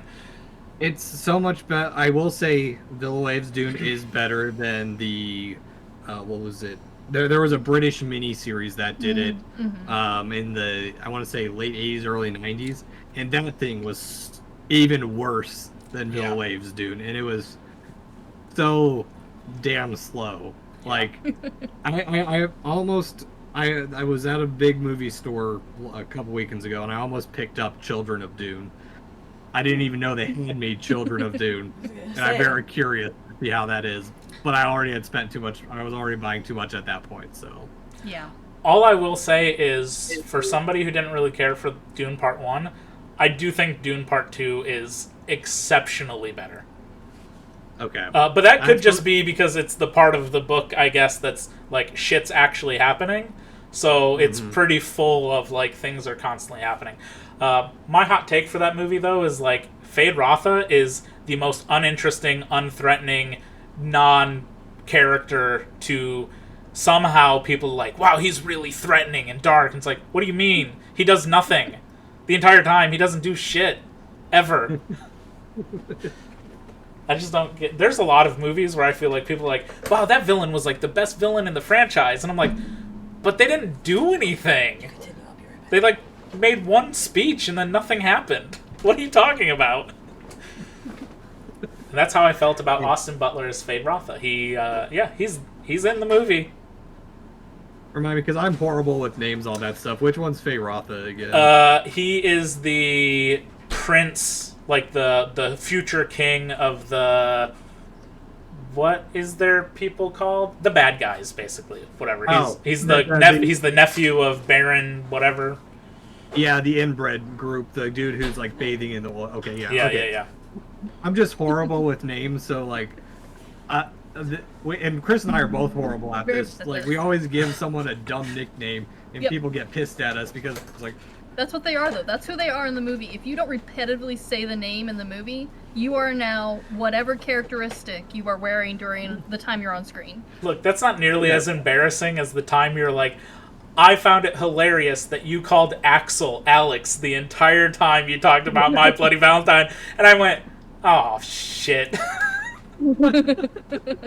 that was the only reason I knew that is because I've gotten better, because in our outlining, I have to put the names in now. Yeah. So I actually, that's why I like to get names right now, is because I do that. I feel confident that I probably in notes had his name wrote correctly, and just glancing at it, I just read it as Alex instead, and then as I was remembering, I just literally went with that, and not once did I realize it. Friend, it could be worse. You could spend your entire 6-part series on Lord of the Rings saying everyone's name right until the last episode. Correct, yeah. And you screw up everyone. Yeah, oh, no. Oh, man. I wish I would have remembered this. You guys did an episode on... I don't remember what movie it was, but it was a movie I really enjoy, and I listened to it, and I can't... Oh, no, you know what? this might not have been the one, but this is one that gets me too, is when you did Scooby-Doo on Zombie Island, which is certainly a classic. It was a great revival to Scooby-Doo movies and whatever. And that song in it is fantastic. Terror Time, awesome song. Okay. However, every time you tried to say Hanna-Barbera and said whatever you said instead, cracked me the hell up. I know exactly. We call it Hanna-Barbera. Something like that. It just cracked me up. For decades, yeah. Hanna-Barbera. But I also, I'm very picky about that stuff. It's like people who, with Reese's Peanut Butter Cup, say Reese's. That triggers something in my brain to where I could commit mass murder. We were at the grocery store not too long ago, and we were just walking past the candy aisle, and I think I just to troll you, was like, "Do you want some Reese's Pieces?" And the look that he gave me, like, oh my god. I just think that that's one that is, look, sometimes you don't know how to say somebody's name or you only read it in print. Like, you're doing the best you can. You can only pronounce it as you're, like, phonetically reading it. You're going to pronounce it however. But when it's a person's name, there is only one correct way to say Reese's. It's pretty straightforward. It's like nails on a chalkboard to you. Well, it's like I completely get that because we do quite a few foreign films, so I constantly butcher names. Oh yeah. But like our next episode, the clan is called the Ishi clan, but it's spelled like the way they translated it is it's just spelled with 2 I's. So I don't know how it gets from that to the Heparinized Ishi. And granted, I can't read hiragana or katakana, so. Like, it just, some of that stuff, like, you lose the translation a little bit here and there. And I can't read, so. Yeah. I feel that. That's funny. So, a long time ago, I started a small, with a friend, we maybe did like 4 or 5 episodes or something of a podcast, which, hilariously, because of my, not dyslexia, but just somehow I read these words backwards. We called ourselves. We were throwing out ideas, and he said, "How about popcorn no butter?" And I was like, "Oh yeah, butter no popcorn is a really good name." And he's like, "Actually, that's great. That's a fantastic name." So that's what we went with. And in that, I tried to, before we would talk about a movie, find out how the actors' names were pronounced, like look up interviews or something, and I would still get that shit wrong. Well, this was when the first Black Panther came out, and I'm pretty sure her name is, I don't think it's Dani, but it's like Dani, and I think it's like Denai. And her last name is something really crazy, whatever, I'm not even trying to pronounce it. I tried so hard to get that correct, and he's like, I don't think that's right. And I was like, look, I tried to look it up. I don't know what to tell you. She's Michonne from Walking Dead, okay? That's what she is. Michonne. Nice and easy. Yeah. But yeah, I've given up on that. My stepdad said at one point, I don't remember when this was. It was relatively recent, but he was like, you can't really be upset with people who mispronounce something if they have never heard it before, because if they're just reading it, then that just means they're pronouncing it the way in which they learned to read, which is essentially they're trying to sound it out. So why are you, like, don't get upset with them. Also, my last name, I don't actually know how to say my last name. I don't know anybody in that side of the family. So it's always just been like, whatever. Just call it what you want. I think my favorite... Yeah, I had to deal with that when I worked at a call center all the time. Like, I pick someone up and someone asked, I'd like to have this person. I'm like, okay, so their name is whatever, and then their last name was Cote, like C-O-T, because I got a friend that's their last name, and he's like, it's Cote, and I'm like, sorry, I had a friend that's how they pronounce it, dude. I'm sorry I offended you so much that I pronounced the name wrong. And I think somewhere I had a friend their last name was spelled the same way, and they pronounced it Cot. Well, it's like north of us, we got this city called Nevada, but it's spelled Nevada. No, it's Nevada. It's Missouri, and we don't pronounce that French shit. Not that French shit. In my job, I get this a lot when people call in and I have to take their names down or something. But what'll happen is I have to send them something. So they're like, yeah, my name's Brittany. And I'm like, okay, whatever. And I type in Brittany how I think it probably is. And then they're like, my name's spelled wrong. It's like, yeah, well, you didn't tell me how your name was spelled. So if you've got like a random I or something in there, maybe you should have told me. It's Brittany, but it's spelled X7, Yeah, it's a cow. It's just one of those things. It's like, you know your name is strange. It's kind of on you to make sure that the people who might need to spell it know how it's actually spelled. It's not how am I supposed to know you've got some strange name? My favorite thing now is to refer to him as Timothée Chalamet. Oh yeah. Yeah. It's not Timothy. It's Yeah, that was a fun interview. it's Timothée. Was that for Wonka? It was for something. Yeah. Timothée Chalamet. They did a thing of like actors who have revealed like their name has been pronounced wrong forever. And he was one of them. He's like, technically, my name is Timothée Chalamet, or something like super pretentious sounding. And he's like, but I just, whatever. It's like, everyone calls me Timothy. Has anyone ever said any of it right? I think everyone has said it differently every time he's been on an interview. Probably. I think Charlize Theron was on there. Yeah, and she was. She's like, oh yeah, my last name's actually this, but I don't care to correct people. It's like, oh, well, whatever. Good time. If they still know who you are, I guess. All right, hot take. What's your hot take? You're supposed to think about this. I've got two answers. One Okay. Will be a crowd pleaser, and one will probably make me sleep on the couch. Okay. Do you have any guesses? You're gonna say Dune 2 sucked. Dune 2 did suck. But no, my answer is that I think it's an okay movie, but I grew up absolutely hating Oh. It's a Wonderful Life. Yeah. Okay. Yeah. I didn't watch A Wonderful Life until we did our podcast episode on it because I always hated every time a bell rings an angel gets its wings. It is the most annoying voice. I hated the movie because of that. I thought you were gonna say you dislike James Stewart, and I was like, this is over. I don't dislike him. I just think that kid got hit in the ear, and then he yelled at his kids, and was like, George, don't hit the children. That's back when men were men, okay? How many times in the years that we've known each other have I just You say that all the randomly time. been, George, think of the children. Or like, what is it she said? Captain Deep kissing a woman. Yeah, that kiss where it's like they're grabbing you by their arm. Actually, it's so funny that she brought this up to me. I'd never noticed this before. And then as I've been watching older and older films, she's right. They're like, they had really, and I don't know if this is something that came from... They were manhandling the shit out of everyone. I assume maybe from stage. I assume this is not how people in everyday life kissed like their wives or something. Maybe it was. I have no idea. But I assume it's something that just comes from like stage because they were still trying to project and stuff back then. But just the fact that they literally grab everyone by like their upper arm and like hold them to kiss is just the weirdest thing that happens in all these movies from like the 20s up to like the 50s or something. And they're not even just like kissing. They're like smashing their faces. Oh yeah, they're like the fakest looking kiss ever. Golly.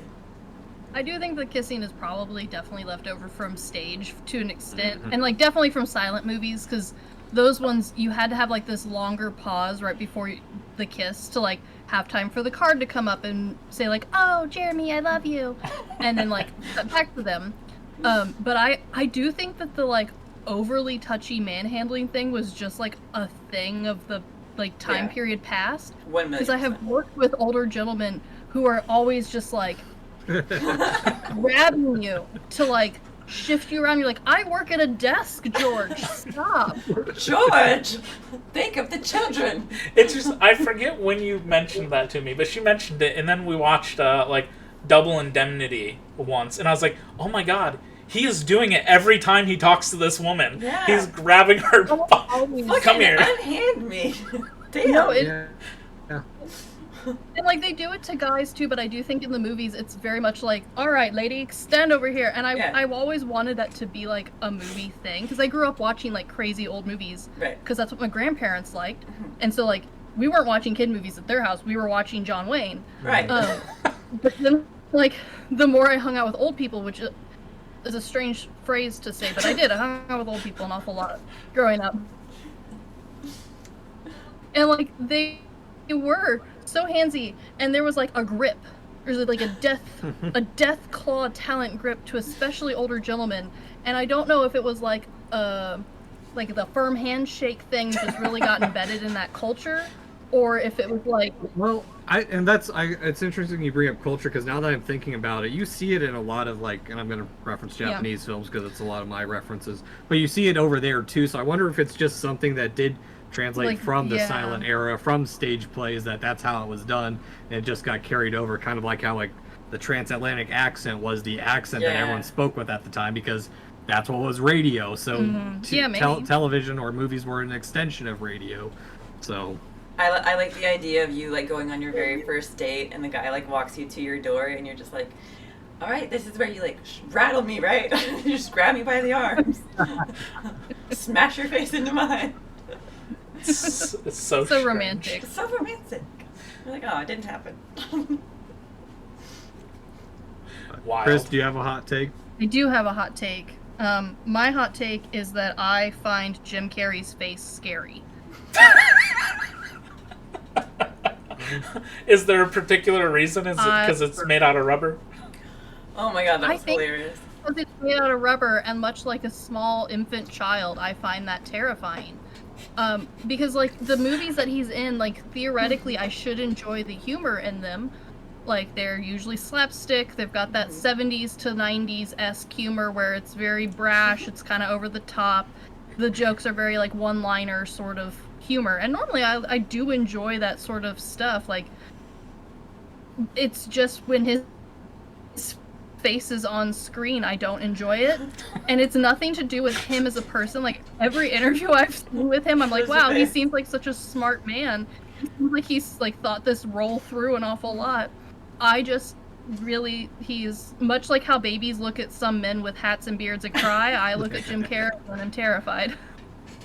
Yeah, I mean, I get that a little bit. God, I don't like that's Ron so funny. Perlman. I think he's a great actor. I'll watch stuff he's in. I just don't like looking at Ron Perlman. I mean, in Ron Perlman's defense, he is fully makeup and with prosthetics on his face for a lot of his roles. I True. also find it hard to look at that man. That is very funny. I was not expecting. That is such an interesting thing. I mean, Jim Carrey he does such those animated weird faces. I mean, it's so much, and I don't know, like, and it's not like I grew up watching Jim Carrey, and so like that, like some deep-seated fear of childhood. Like I think I watched exclusively Disney and PBS growing up, so like I don't know. Isn't that that a 80 similar show reason you don't like Tim Allen? Is his face or? Yeah, no, Tim Allen is by far my least favorite actor of all time. Like I find him equally, if not more, terrifying. But I can explain it better with Jim Carrey than I can with Tim Allen, because Tim Allen people remember so strongly from Tool Time, and like I don't. I sent her husband a video the other day. Someone modded Doom, and it's It's Tim just Tim Allen. Allen's voice. All the textures, all the sound effects is just or whatever it is. oh, I don't like that. Yeah. I don't like that. I don't like that at all. Constant dad That's so noises. funny. I had to suffer through that show through Tim Allen just to get to JTT. Wait. Yeah. Yeah. I feel like with Jim Carrey, like I can appreciate the movies around him. Like we watched the Grinch movie with him, and like it's a good movie. It's a good adaptation of a very, very short story, which was also a very short animation. I just did not like him, and it was nothing to do with his role. His face. I don't know. Something about him just gives me the ick. Whereas with Tim Allen, there is no redeeming feature. I do not find his acting good. I do not like his movies. I do not like him here or there. He is amazing. I do not Tim like him Allen is anywhere. amazing in Galaxy Quest. Thank you very much. False. The only thing that I have mediocrely enjoyed was him in Toy Story, and that's because he's not really in it. He just slightly voices the main character. I think I have to agree with Wait, that. slightly voices? Yeah, because I cannot look at him, so it's okay. Speaking of Toy Story, I've just got to bring this up for a quick second. A quick second. Both of you are horribly wrong in that Toy Story 4, well, hang on. Well, yes, it does not need to exist. It is, in fact, a good movie. That's my fine. point. That's my point. It's fine, but I think the trouble with Toy Story is it was one of the first like truly successful sequels that the Disney Pixar team had produced. And it wasn't just like a sequel that was like a quick crash grab for children that actually happened to be decent, like Aladdin, King of Thieves. Or Prince of Thieves. You're right, Krim. It is the first sequel that they ever did. Yeah, well, so like Pixar at least. Yeah. Yeah. And it was each one was better than the one previously. So by the time the fourth one came out, the bar was so astronomically high that I honestly don't think they could have made it over that bar, no matter what they had produced. And so, like, it's one of those things where if it had never existed, no one would have noticed. And if it had been done in a completely different format with completely different characters or a completely different world, it would have been just the same. Now, to be fair, I think Toy Story 2 is the worst one. I think by like a large margin, not that it's a bad movie, but I think by a large margin, it's the worst of the Toy Story movies. And I think 1, 3, and 4, all three of them I'd give a 10 out of 10.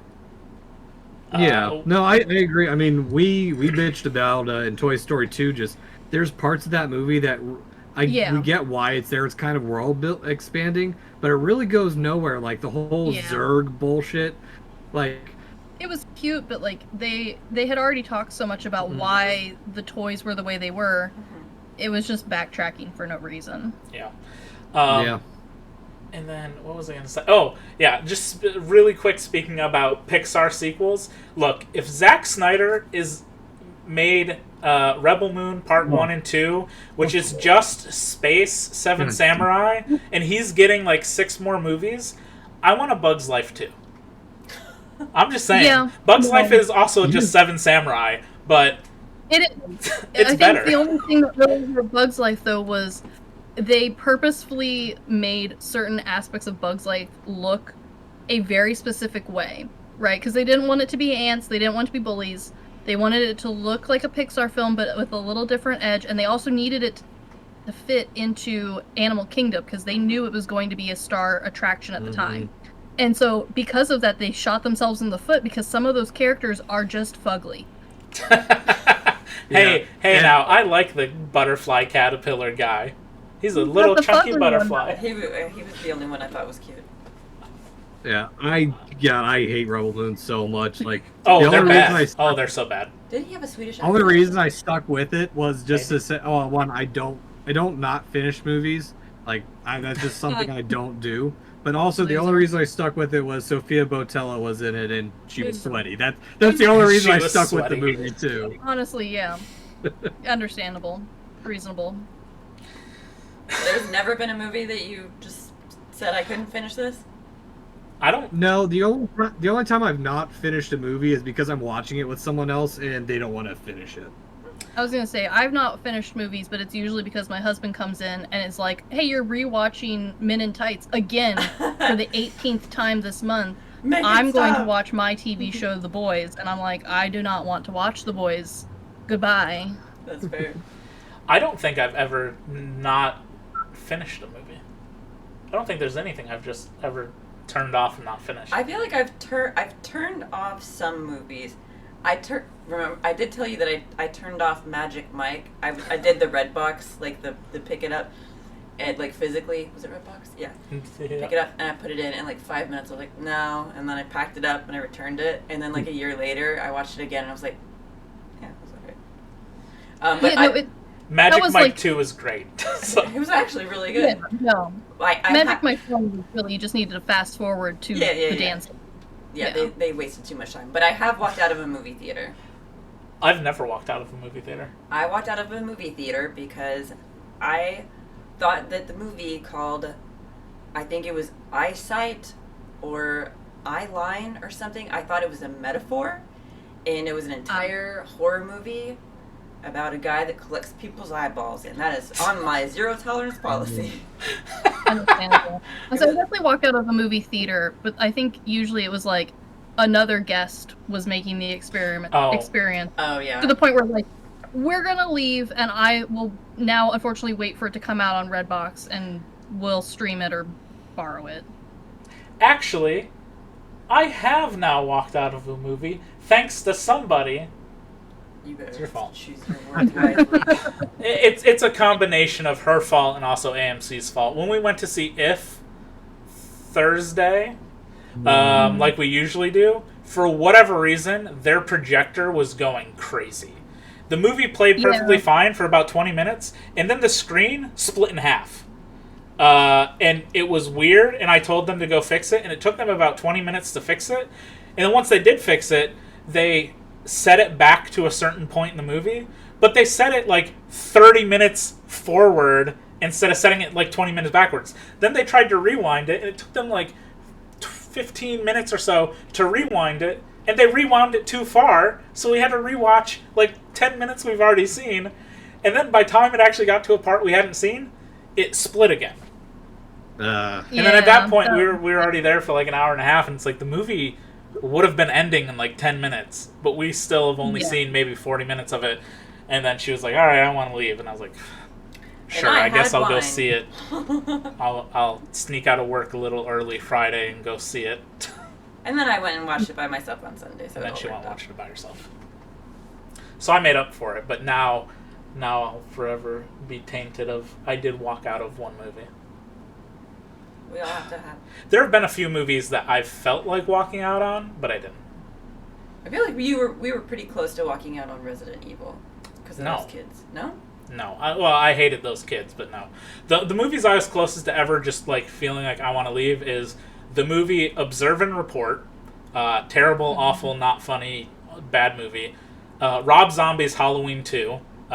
Absolutely a travesty, terrible movie. Can I guess when the next one is? Sure. Is it Winnie the Pooh? No. Harry Potter and the Half-Blood Prince.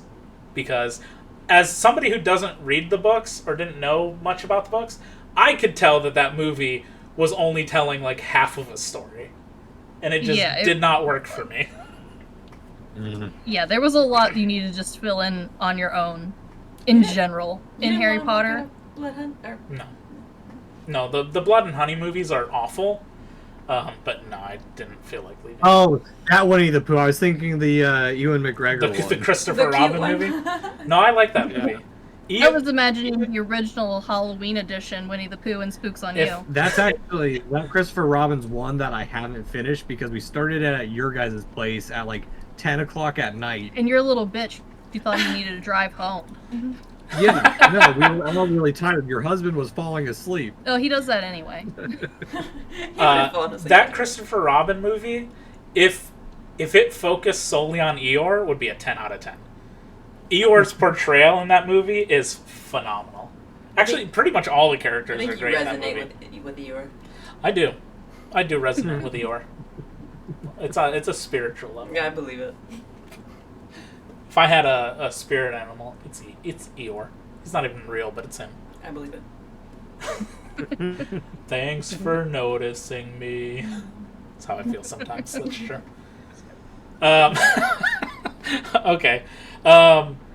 Okay. Speaking of movie theaters, not that this necessarily has to be specifically movie theaters, but what is your go-to snack and or food for, or maybe even drink when watching a movie?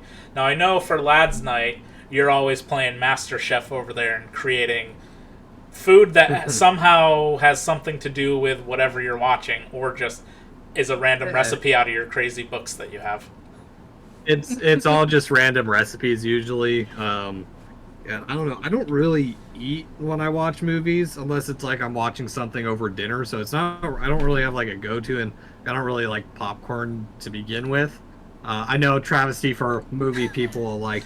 How dare you? I don't know. I guess if I really want to wind down and just like chill and relax and watch a movie, it's usually like a whiskey or whiskey Coke, I guess. How refined. Yeah.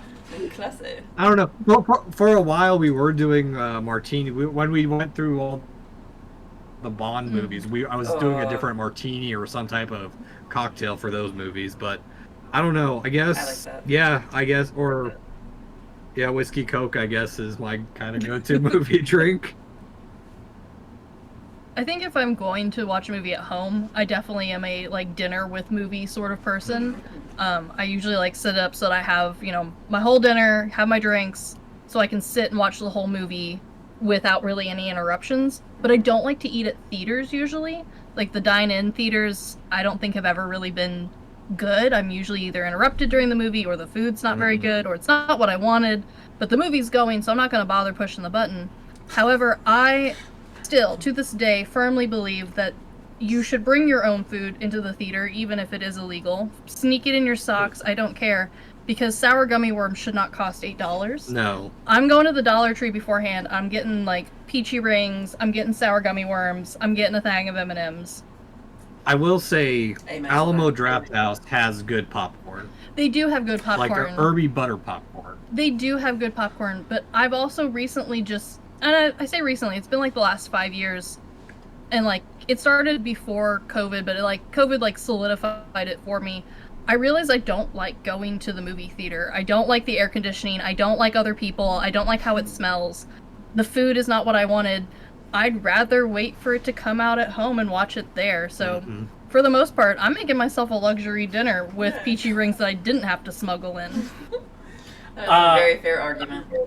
I am not sure if I've ever had Alamo's popcorn, but I would not be surprised if it was better than most general theaters, just because I'm almost positive that they probably pop them to order, and it's not just a giant vat of popcorn constantly going. Since they do bar food stuff, the popcorn is probably ordered relatively frequently, but given people are also getting like burgers or pizza or whatever, it's probably low enough that you don't literally have to like have the giant machine to scoop it out. So that's interesting.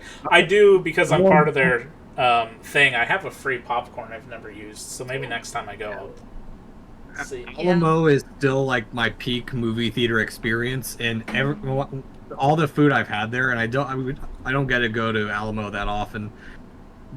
I've never had a bad experience there, but let's just say that I don't. Yeah. The couple times I've had like meals there, it's been good. For like a movie theater burger, I'd be paying the same price for like the high-end quote-unquote fancy burger restaurants, and best movie theater in my opinion still.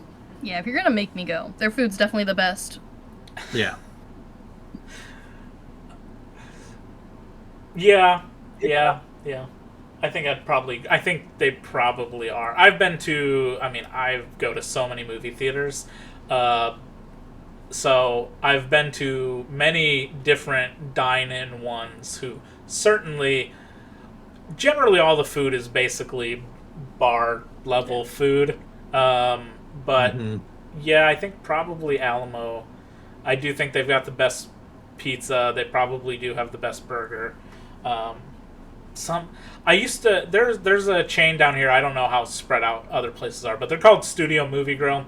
Basically the exact same thing as the Alamo. Their food, they used to have some decent stuff, and then at some point there was just a shift where all their food became trash.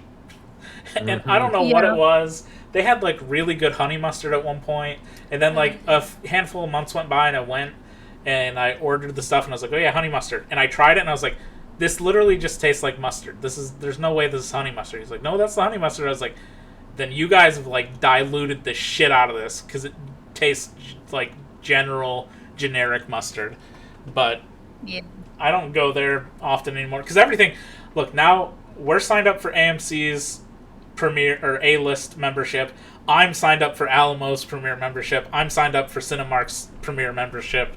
So any movie I do need to see, generally between those three places, I can go see them for pretty much next to nothing. Yeah.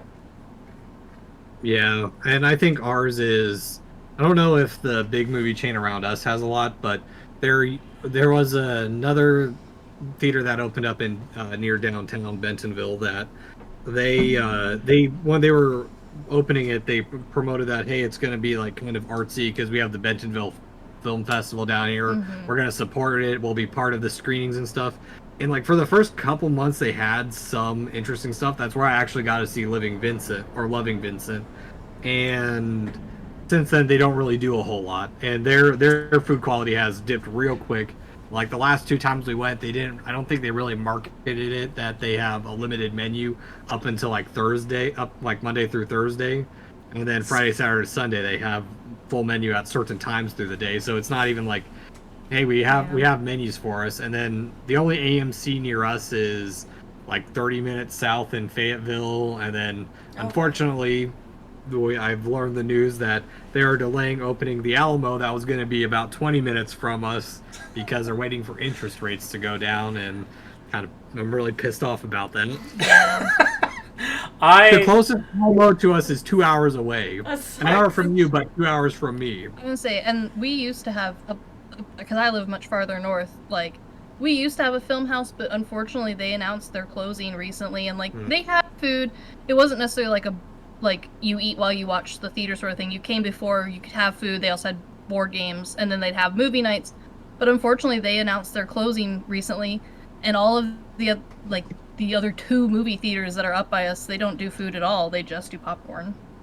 And like they're okay, but they're the most standard of movie experience.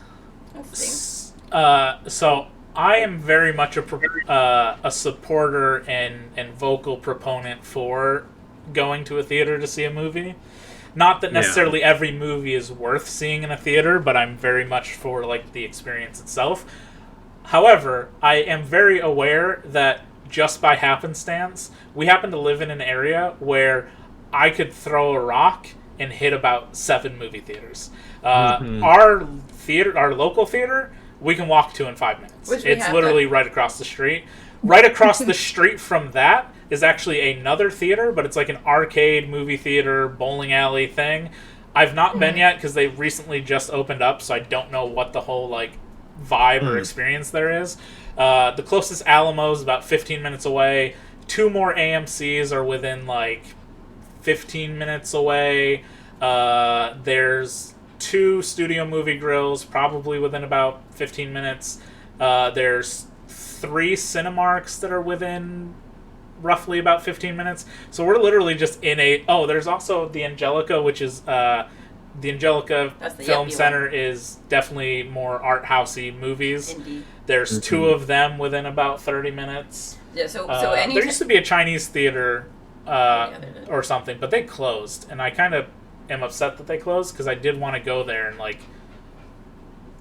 Not that it would have been much different, but I would have been like, this would be cool to just go and see like some random like Hong Kong movie in the middle of the week. So yeah, anytime that you go to see a movie by yourself, I'm always like, are you going to which art theater or the art theater? That other theater? Yeah. Well, and I also think there's been a shift. I can't confirm this because I mean, when I moved here, all the theaters their earliest showing are like 11:30 or noon. Yeah. Whereas like back when I lived in Nebraska, on the weekends, like when I was at my parents' place, with my dad and I would go see a movie at like 8 or 9 in the morning, and then occasionally be like, oh, let's go get lunch, and then hey, let's go see another movie. They've stopped doing that too, and I think it's just it happened after COVID, and that kind of annoys me because I'm a morning person and I'd like to go and see a movie at 9 in the morning or 10 o'clock. Just noon, I'm already up. I've been up for like 6 or 7 hours at that point. Yeah, and I think just the movie experience, at least in our neck of the woods, because despite having the film festival near us, the movie going experience down here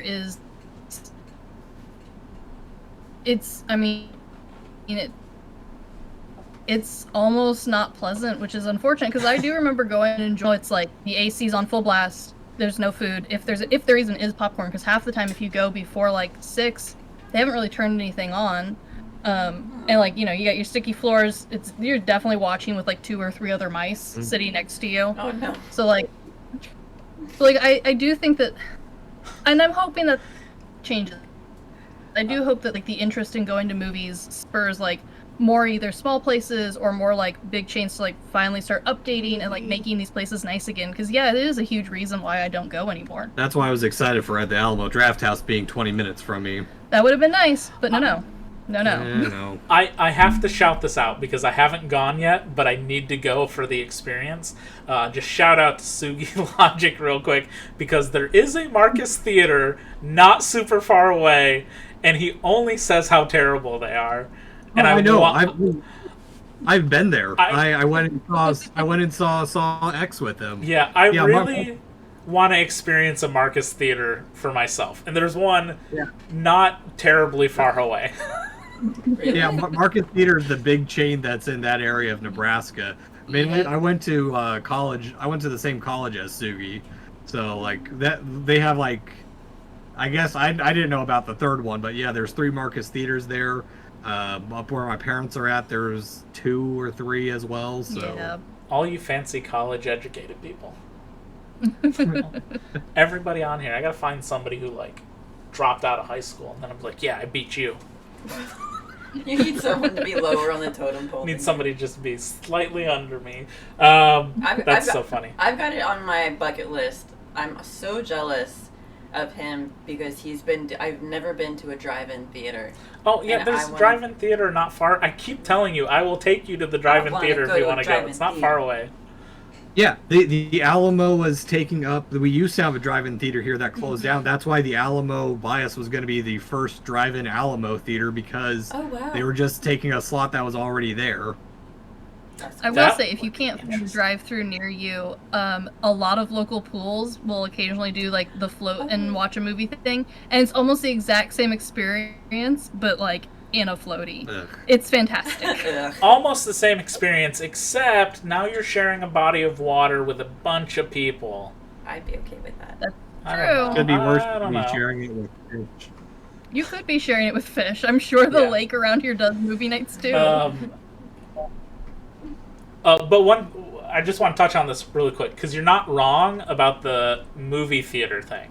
So there's a few points that I can specifically map out in my brain in which things changed, maybe for better or worse. I think you could probably make arguments both ends of it for film going experiences. One was ending of midnight showings. For the most part, those don't happen anymore. There are very rare ones like the Rocky Horror Picture Show thing will always be a midnight Halloween kind of event type thing. Or sometimes there's just a movie that's such a big draw that they will open additional showings that might lead up to midnight. But the thought of midnight showings is not a thing anymore. And that distinctively started to end when that shooting in Colorado happened at a premiere for The Dark Knight. I actually had some friends who were they live in the same city. They were at a different theater, and their mom was freaking out because they were seeing the same movie, and the news was happening, and they're like, "Are my daughters alive?" A friend of mine lived in Boulder and had tickets to go to the movie that night at that theater, but ended up not going for something else. For something else, which is crazy. But so that was like the start of the going away of midnight showing. So slowly those went away, and in place of a Thursday night midnight showing, likely for safety reasons, which is like hard to argue of like, yeah, okay, that makes sense. That's why now you have Thursday opening days are Fridays, but now you have Thursday almost all day there are showings for that new movie, which technically releases on Friday.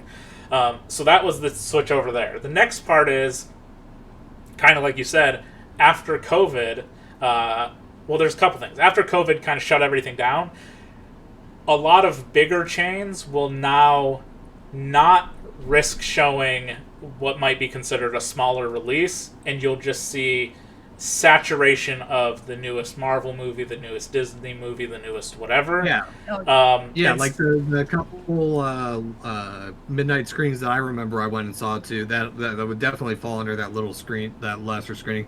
I saw Chernobyl Diaries and The Woman in Black at a midnight screening because the tickets were a little bit cheaper, I think. Yeah. For sure. so there's a switch in that, and now, like you've said, there at some point, and it is sometime after everything came back, because obviously one of the big questions during the time was, are movie theaters even gonna still like be profitable? Is it a thing? Because that streaming also really took off during the lockdown when everybody was just at home watching Netflix or Disney Plus or whatever. And a lot of during that time, obviously, instead of going to the theaters, they released it to like HBO Max or to whatever was where the new releases were going to be. There, people are not going back to the theater similarly to what they used to. So now a lot of those showings is like, well, nobody's here for an 8 a.m. showing of Unsung Hero, the Christian rock band movie. So the first showing will be like 1 p.m. or something. So that's actually something that really makes me angry, because I'm perfectly happy to wake up at like 7 a.m. and go right to a movie theater to watch something and nobody be there. Yeah, well, and I think there's also something interesting too that's going on with specifically like boutique Blu-rays and stuff, or like people having a more. I think there's a rise in interest in physical media again, where people are like, I'd rather buy a movie that sounds interesting than go to a theater that might not be. I might not be interested in the movie. And I spent about the same amount on buying that physical media that now I own, that I can watch anytime I want. Because I know that's something I've become more a proponent of, is buying physical media. Hell, look at a few months ago, 28 Days Later. I own it physically, and I've had that in my collection. That was one of the first movies I bought when I first moved back to the United States. And now look at it. They're not getting released again, and it's not streaming anywhere, and I think that's a shame too. So I think maybe there's a little something there as well. Maybe more so in the movie nerd community, but again, I might be talking out my ass too. So physical media, you're not wrong. The 28 Days Later one is weird. I think we will likely see a new physical release of that before the new movie comes out. That almost seems at this point maybe like it went out of print. That's like a normal thing or whatever. Maybe interest died down. But now that there's going to be interest, almost certainly you're going to see like a 4K release or a Criterion release or whatever, Scream Factory or something, whatever it might be. But interesting that you bring up physical media, because there was a shift that happened, as far as I know, at the beginning of this year, maybe even slightly before that. New releases for physical movies is Tuesday. That's when they always drop. It used to be every single Tuesday there would be at least one big movie, and then maybe a couple, like the re-release of Lost Boys or whatever the hell. Yeah, that is not happening anymore. It is now every 2 weeks is the big release. Every week still has new stuff coming out, but it's always going to be stuff you're only going to find at, the boutique's website or maybe on Amazon or something. But every 2 weeks now is last week was Dune. This week, nothing came out. Just a bunch of random movies nobody's ever heard of. Nothing that I even was like, oh, I know that movie. Or it's just like a random Blu-ray release of, I guess, a movie that probably never had a Blu-ray or something. And then, like, next week is like, oh, Anatomy of a Fall comes out from Criterion, or this new movie. So there's some weird shift there, too. And it is kind of... Look, they're not going to go away, but to me it's kind of alarming in that, one, Best Buy stopped selling physical movies. Target has basically all but stopped selling physical movies. They've come out and said they're not going to, but if you go into any Target, their movie section is like a sliver of a shelf or an end cap, and that's it. The couple Walmarts around me, because we live in Walmart, so there's not a lot of other options. But they got rid of their $5 movie bins. And granted, I didn't shop there a lot, but I part of the reason my collection is so big is I go specifically to a chain of used movie stores and game stores here that it's always buy two get one free unless it's like a collection of movies. So like I get a lot of my stuff second, so maybe there was something with that too. I could. People aren't. I could strangle Part of it the is people aren't wanting to spend $20 on a blue. Yeah, well, that's not wrong. That's definitely true. I could strangle the people who work at our Walmart that's right across the street, because I'm confident that whoever is supposed to work the entertainment section just doesn't. Because every Tuesday when something is supposed to come out, and I go there, the signage is there, the stickers are there to be like, here's the movie, but then the shelves are just completely empty. And I refuse to believe that 10 people went at like 7 a.m. to when they opened and took Dune off the shelf or something. He is this close to complaining. They just don't. Whoever is supposed to work that aisle just doesn't. And it'll be like I went today because I had to go grab some stuff right after work. They still did not have any of the Dune releases or anything out. I guarantee it'll probably be out next week. And the movies that are supposed to come out next week won't be there for another 2 weeks. So they're like weirdly in this like week behind. Even though they put out all the signage, they just leave the shelves empty. So if I actually want to go get a movie, I have to really try to track it down. I've got to be like, that Target doesn't have it, this Target doesn't have it, the nicer Walmart maybe has it. Barnes & Noble. When the movie The Roundup No Way Out finally got an American release, I was really excited. I was like, holy shit, they got one. Every single Walmart around me only has a DVD of it. Not a Blu-ray. And it drives me crazy. The movie Drive-Away Dolls from earlier this year came out. Every single store, only a DVD. Nobody's carrying the Blu-ray. I don't understand why. It drives me crazy. But we used to have a store similar to what you were mentioning, which is essentially they're just pawn shops, but it was called Movie Trading Company. Is same thing. A lot of secondhand movies or whatever, you can turn in your movies for store credit and whatnot, which I need to go do because I've got like 6 or 7 duplicates down there that I need to just get rid of. There used to be one right next to us, and I'd love to go in there and just like peruse and see if I could find like the random obscure movie I'm wanting to watch or something. And then they closed. And while they were closing, they didn't do any sort of sale to try and get rid of their shit. They literally just moved it to a different store. And I was like, why would you do that? Just literally put this stuff on sale. People would buy all this, and then you don't have to move it to another location. And now it's a veterinary hospital. And now it's a vet hospital.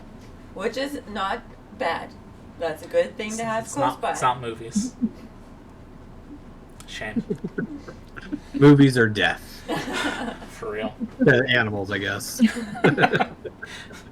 Yeah, that was actually really shocking that they didn't mark things down. Because I feel like I went to a movie trading company once that was going out of business. They're always doing sales, but it's just a weird thing to be like, yeah, our store's closing, and you'd think like we're going to have like a store closing sale, but you're just like, nope, business as usual.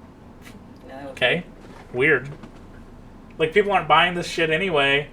Like, nobody's buying, I don't know, Daddy Daycare 3 when it's marked at, like, $12 on DVD or something.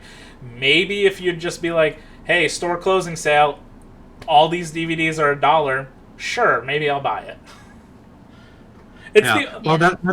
That's like why I like going to the place I go to, because there's another chain store around here that doesn't always do discounts, and their prices are a little bit more expensive usually, but like I can go to this place and the highest I'll pay for a movie is like $8, unless it's like brand new or like a rare find. But even then, if I bought 2 of those, that's $16 and I get a third movie for free. So right. Exactly. I have been tempted, but I have never once bought the like $20 for 20 movies, because I'm so afraid that they're going to be like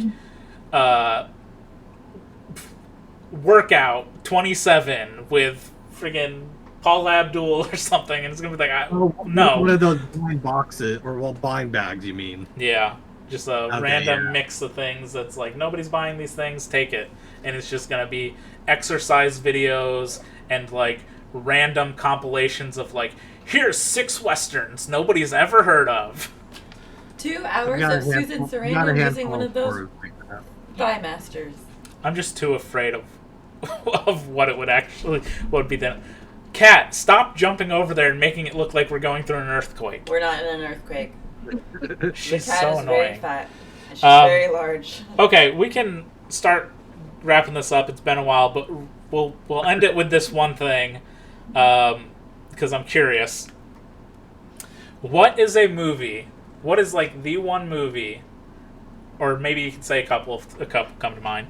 What is the one movie that you would want to show somebody if you found out they've never seen it? I don't care if you've already seen it. We're watching Princess Bride every day of our lives until I die.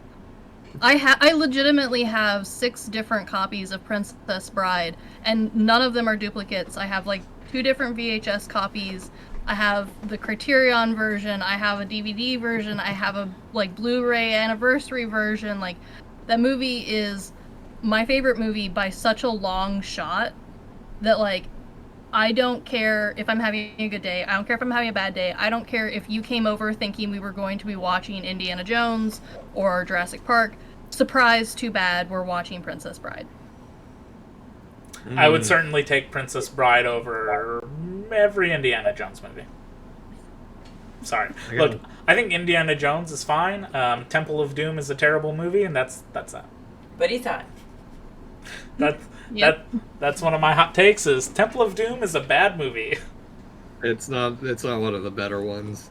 It is a movie that if you completely remove Indiana Jones from it, everything in the movie still happens. He has no outcome or anything to do with that film. Nothing. They quite literally fall into the plot of the movie and then are just there. That is true, but Indy is hot, and his lady friend is a delight to look at for the whole film. So you got something Okay, to do. hold on. Hang on. She might be nice to look at, but maybe if you duct tape her mouth shut so she never yells or screams or anything ever again. She is so annoying.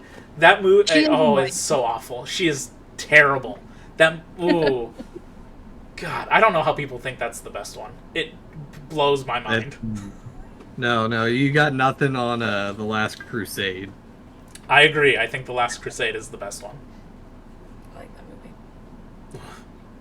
movie. Let's see. I'm probably gonna do. I'll do the Nicolas Cage Unbearable Weight of Massive Talent, because how great the world of cinema is. How can you just pick one? I'll do 3. The one that I'm gonna say kind of as a jokingly thing, but I've done this. Ichi the Killer.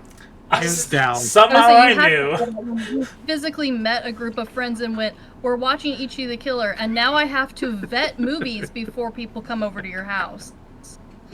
Yeah, that one. I love that movie. I've probably watched it a dozen times in my lifetime at this point. I just think if you're gonna go deep into that level of extreme movie, that's a good actually introductory to that genre in general, because after that everything will pale in comparison for the most part. I'll be like, okay, well, it's not that extreme, but I'd say probably the more unconventional one, Wrist Cutter's a Love Story. That is hands down one of my favorite romantic comedies.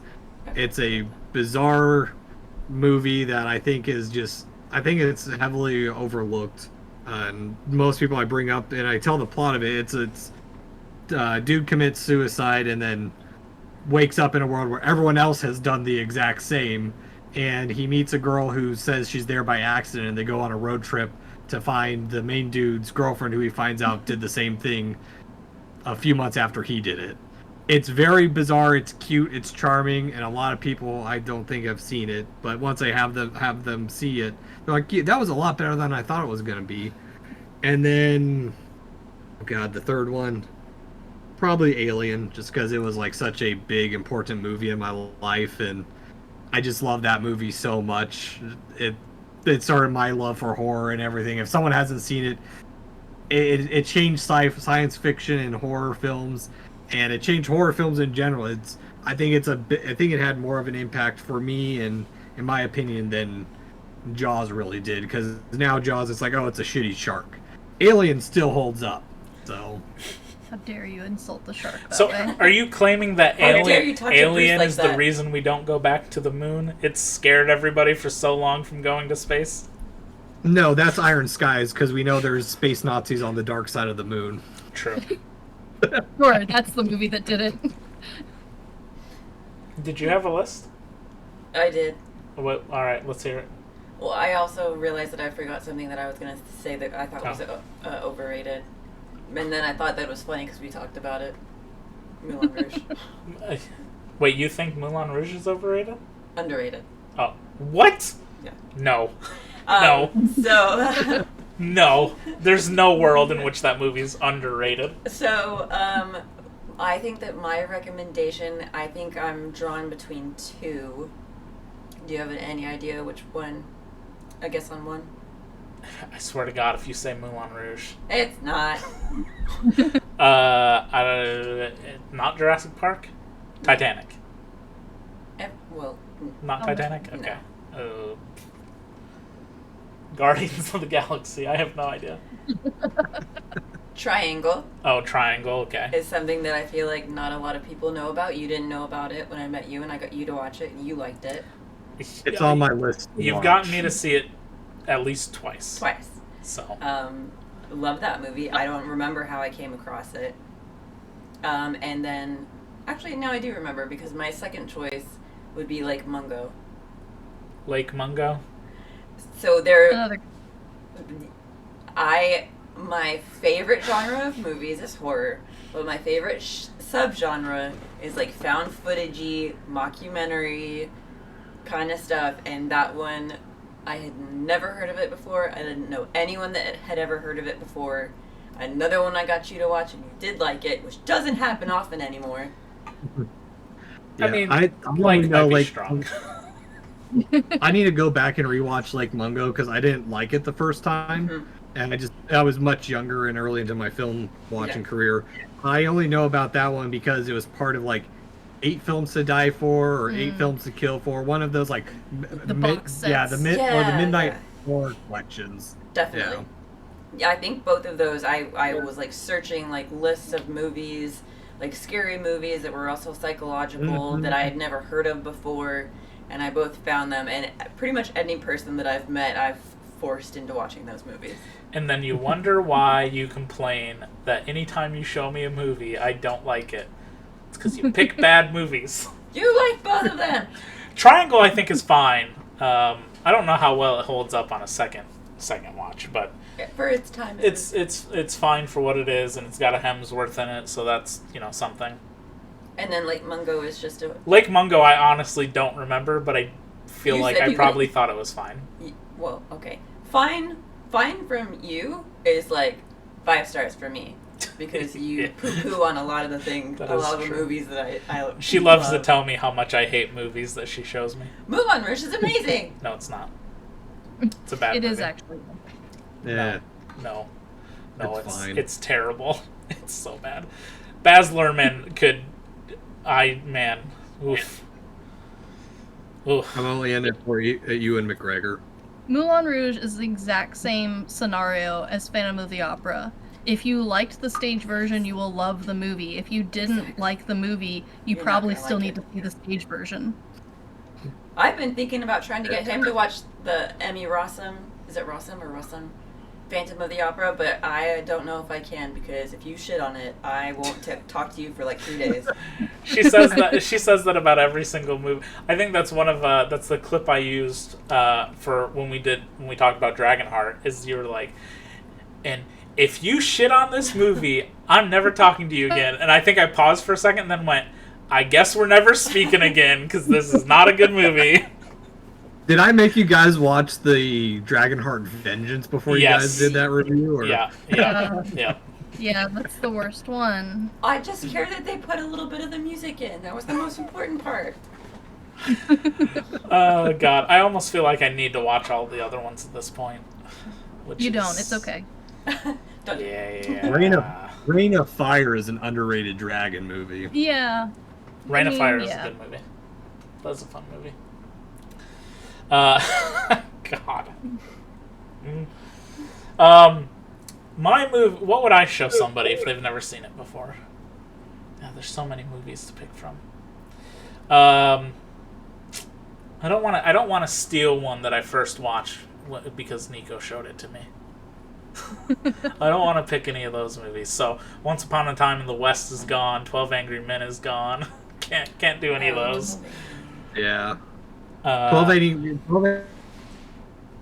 Angry Men was one I was thinking about because that for me is one of the almost perfect movies to ever exist. I'm not going to repeat what I said last time because I think last time I said Some Like It Hot. And I do agree. I still think Some Like It Hot is Yes. to me it's the best comedy ever made. Actually, you know what? I'm gonna spin off of that one and go with another movie also starring Jack Lemmon and just say The Apartment. The Apartment is, I think, a movie I would show to everybody. It's great. I don't know that one. It's very good, and I am always find myself kind of flabbergasted at some of the topics that movies from like the 60s are talking about. Like a movie that is about a guy who's in like middle management looking for a promotion, and in order to do that, he gives up his apartment key so his bosses can have affairs with women in his apartment. And then dealing with it's crazy to me. You gotta think that in the 60s and 70s we really have the birth of movies coming out of the Hayes era code. So like starting to experiment more. They don't have to be as like sneaky about some of it or like make it more of a comedy. Like Some Like It Hot, they had to deal with some of those issues a little bit more delicately than they would in that later era of movies. So like more tongue in cheek. Mm-hmm. Right. Am I using that right? Yeah. Just making sure. Some Like It Hot's great though. Yeah, it's a good movie. And The Apartment was great too. I went and saw The Apartment at and I have a similar story for Jaws. The first time I ever saw Jaws was in a movie theater. You know, same thing with The Apartment. I was like, I know of this movie. Billy Wilder's stuff I really like. I really like Jack Lemmon. I want to see more like Jack Lemmon movies. And I've heard that this movie is great. So I went and saw it. And I was like, damn, that movie really was good. Yeah, I remember the first time that I watched Some Like It Hot. I had back surgery when I was a teenager. And I was kind of like stuck in bed for a while. And so I think it was my uncle. Someone in my family sent me from Costco. I very much so remember it was Costco brand. It was a Marilyn Monroe box set and VHSs. And again, with my little cool TV that had the built-in VHS. I remember putting that one in and just loving it and just binge watching Marilyn Monroe movies. Well, nobody's perfect. Nobody's perfect. Fantastic. I'm just gonna throw it out there, just because I guessed Titanic for you. If anybody was like, "Oh, yeah, the Titanic thing, like there's a movie or something," I would never suggest. My first suggestion to them would not be James Cameron's Titanic. Not that it's a bad movie or anything. It's a perfectly fine movie. It's a good movie. The whole depiction of the Titanic sinking and stuff is like fantastic hour of movie or whatever. But there is no world in which I would ever suggest that movie over A Night to Remember. Because A Night to Remember, for me, the definitive Titanic movie. Not even close. I found out about that one when we did our research for our Titanic episode, and like, dude, the history of Titanic movies is interesting. Like, the first Titanic movie came out 29 days or like 26 days after the sinking of the Titanic. It was so wild. Yeah. I just find starring an actress who was on the Titanic and survived. Really? Yeah. What I find more hilarious is how, even though there were survivors who eyewitnesses to be like, yeah, the ship broke in half, nobody fucking believed them until James Cameron went down there and went, well, not even necessarily James Cameron, but till finally somebody went down there, found the wreckage, and went, God damn, it did split in half. It's like, dude, there was hundreds of people who were like, yeah, the thing went. No, that's not possible. You're all having mass hysteria. Sure. Don't make me go into alien conspiracy theories here. I really want to. I think I almost planned it one year for my birthday. I really want to go to the Titanic Museum. I forget where it is, like somewhere random. somewhere Tennessee or landlocked that's somewhere nowhere near weird. the ocean. But Isn't there one in Branson, Missouri? There think is, that's- but I that's don't the know one. Might be it. I think that's the one I'm thinking about. I think it's an experience. You can stick your hand into a bucket of water that's just as cold as the water was. I mean, if I was a That's billionaire, and you could prove to me that the sub was safe, I'd go down and see the Titanic. Just not in the one that the people went down in. Isn't it true that some Yeah. dogs survived? I feel like I read that somewhere. Probably. I think I read that. Oh, it was a cat. Or no. Dog. Oh, no, I'm thinking of, there was a cat, there was- Unsinkable Sam was this cat that survived so many, like, boat That's crash. right. It was like 7. Wasn't Yeah. he was a black cat Yeah. too, wasn't he? I can't remember what he looked I like. feel like I remember think it was it a cat, and he had like his own like little ID that they put his paw on Yeah. and stuff. So That's funny. Good for him. Okay, we might as well wrap it up there. We went quite a while here. Time So- flies I tend when to you're do having that. fun. Yeah, no, that's perfectly fine. That's the whole point, is just to shoot the shit and whatever. But at some point, we gotta cut it off. Cut it off. Yep. We do. Wah, wah. So we'll wrap it up by just saying, where can everybody find you? You can find us on anywhere podcasts are streaming. YouTube, we have a channel that's going to be hit and miss for a bit. Social medias on Instagram and Threads at TGTBTW_podcast, and without the underscore on Twitter. I mean, we're trying to be a little bit more active on social media. We just we never were much social media people, so been a struggle. But yeah, just anywhere you want. We're finishing up a month of Takashi Miike right now. We are. Depending on when this comes out, either it's going to be Harakiri, Death of a Samurai, or live action JoJo's Bizarre Adventure. So Oh, God. check it out. Real quick, I don't know why I didn't ask this. I've already am sure I know where the answer comes from, but where did the name come from? So actually, there's a little story behind that. It did 100% come from the Korean film The Good, the Bad, the Weird. Neither of us had actually seen the movie at that point, but it was also our little play of like, hey, this is where this started. But the original idea for the podcast started on a trip from IKEA.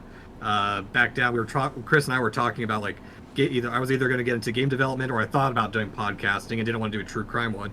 And I was going to try and rope her husband and one of our other buddies in, the original three guys for Lads Night, and be the good, the bad, and the weird. And neither of them wanted to do it.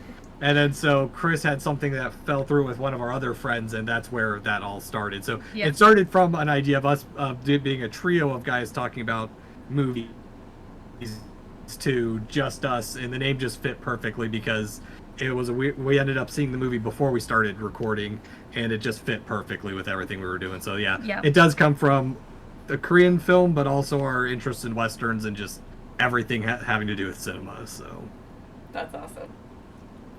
I feel like I knew that. Well, I definitely knew where the name originated from. I did not know that you hadn't seen it yet, but it makes a lot of sense. I do really enjoy that you score movies based on, are they good, are they bad, are they weird, or are they the trifecta or some sort of mix in there.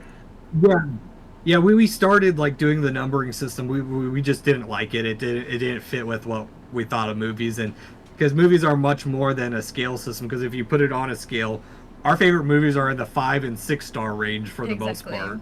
And also, like, a scale is gonna have to adjust depending on what movie you're watching. You know, a perfect 5 movie in the Grindhouse world is not going to be a perfect 5 movie in the rom-com world. Yep. Going back and watching Braveheart, we think the parts of it are great, but once you know the historical context, it kind of ruins it. Yeah, sure does.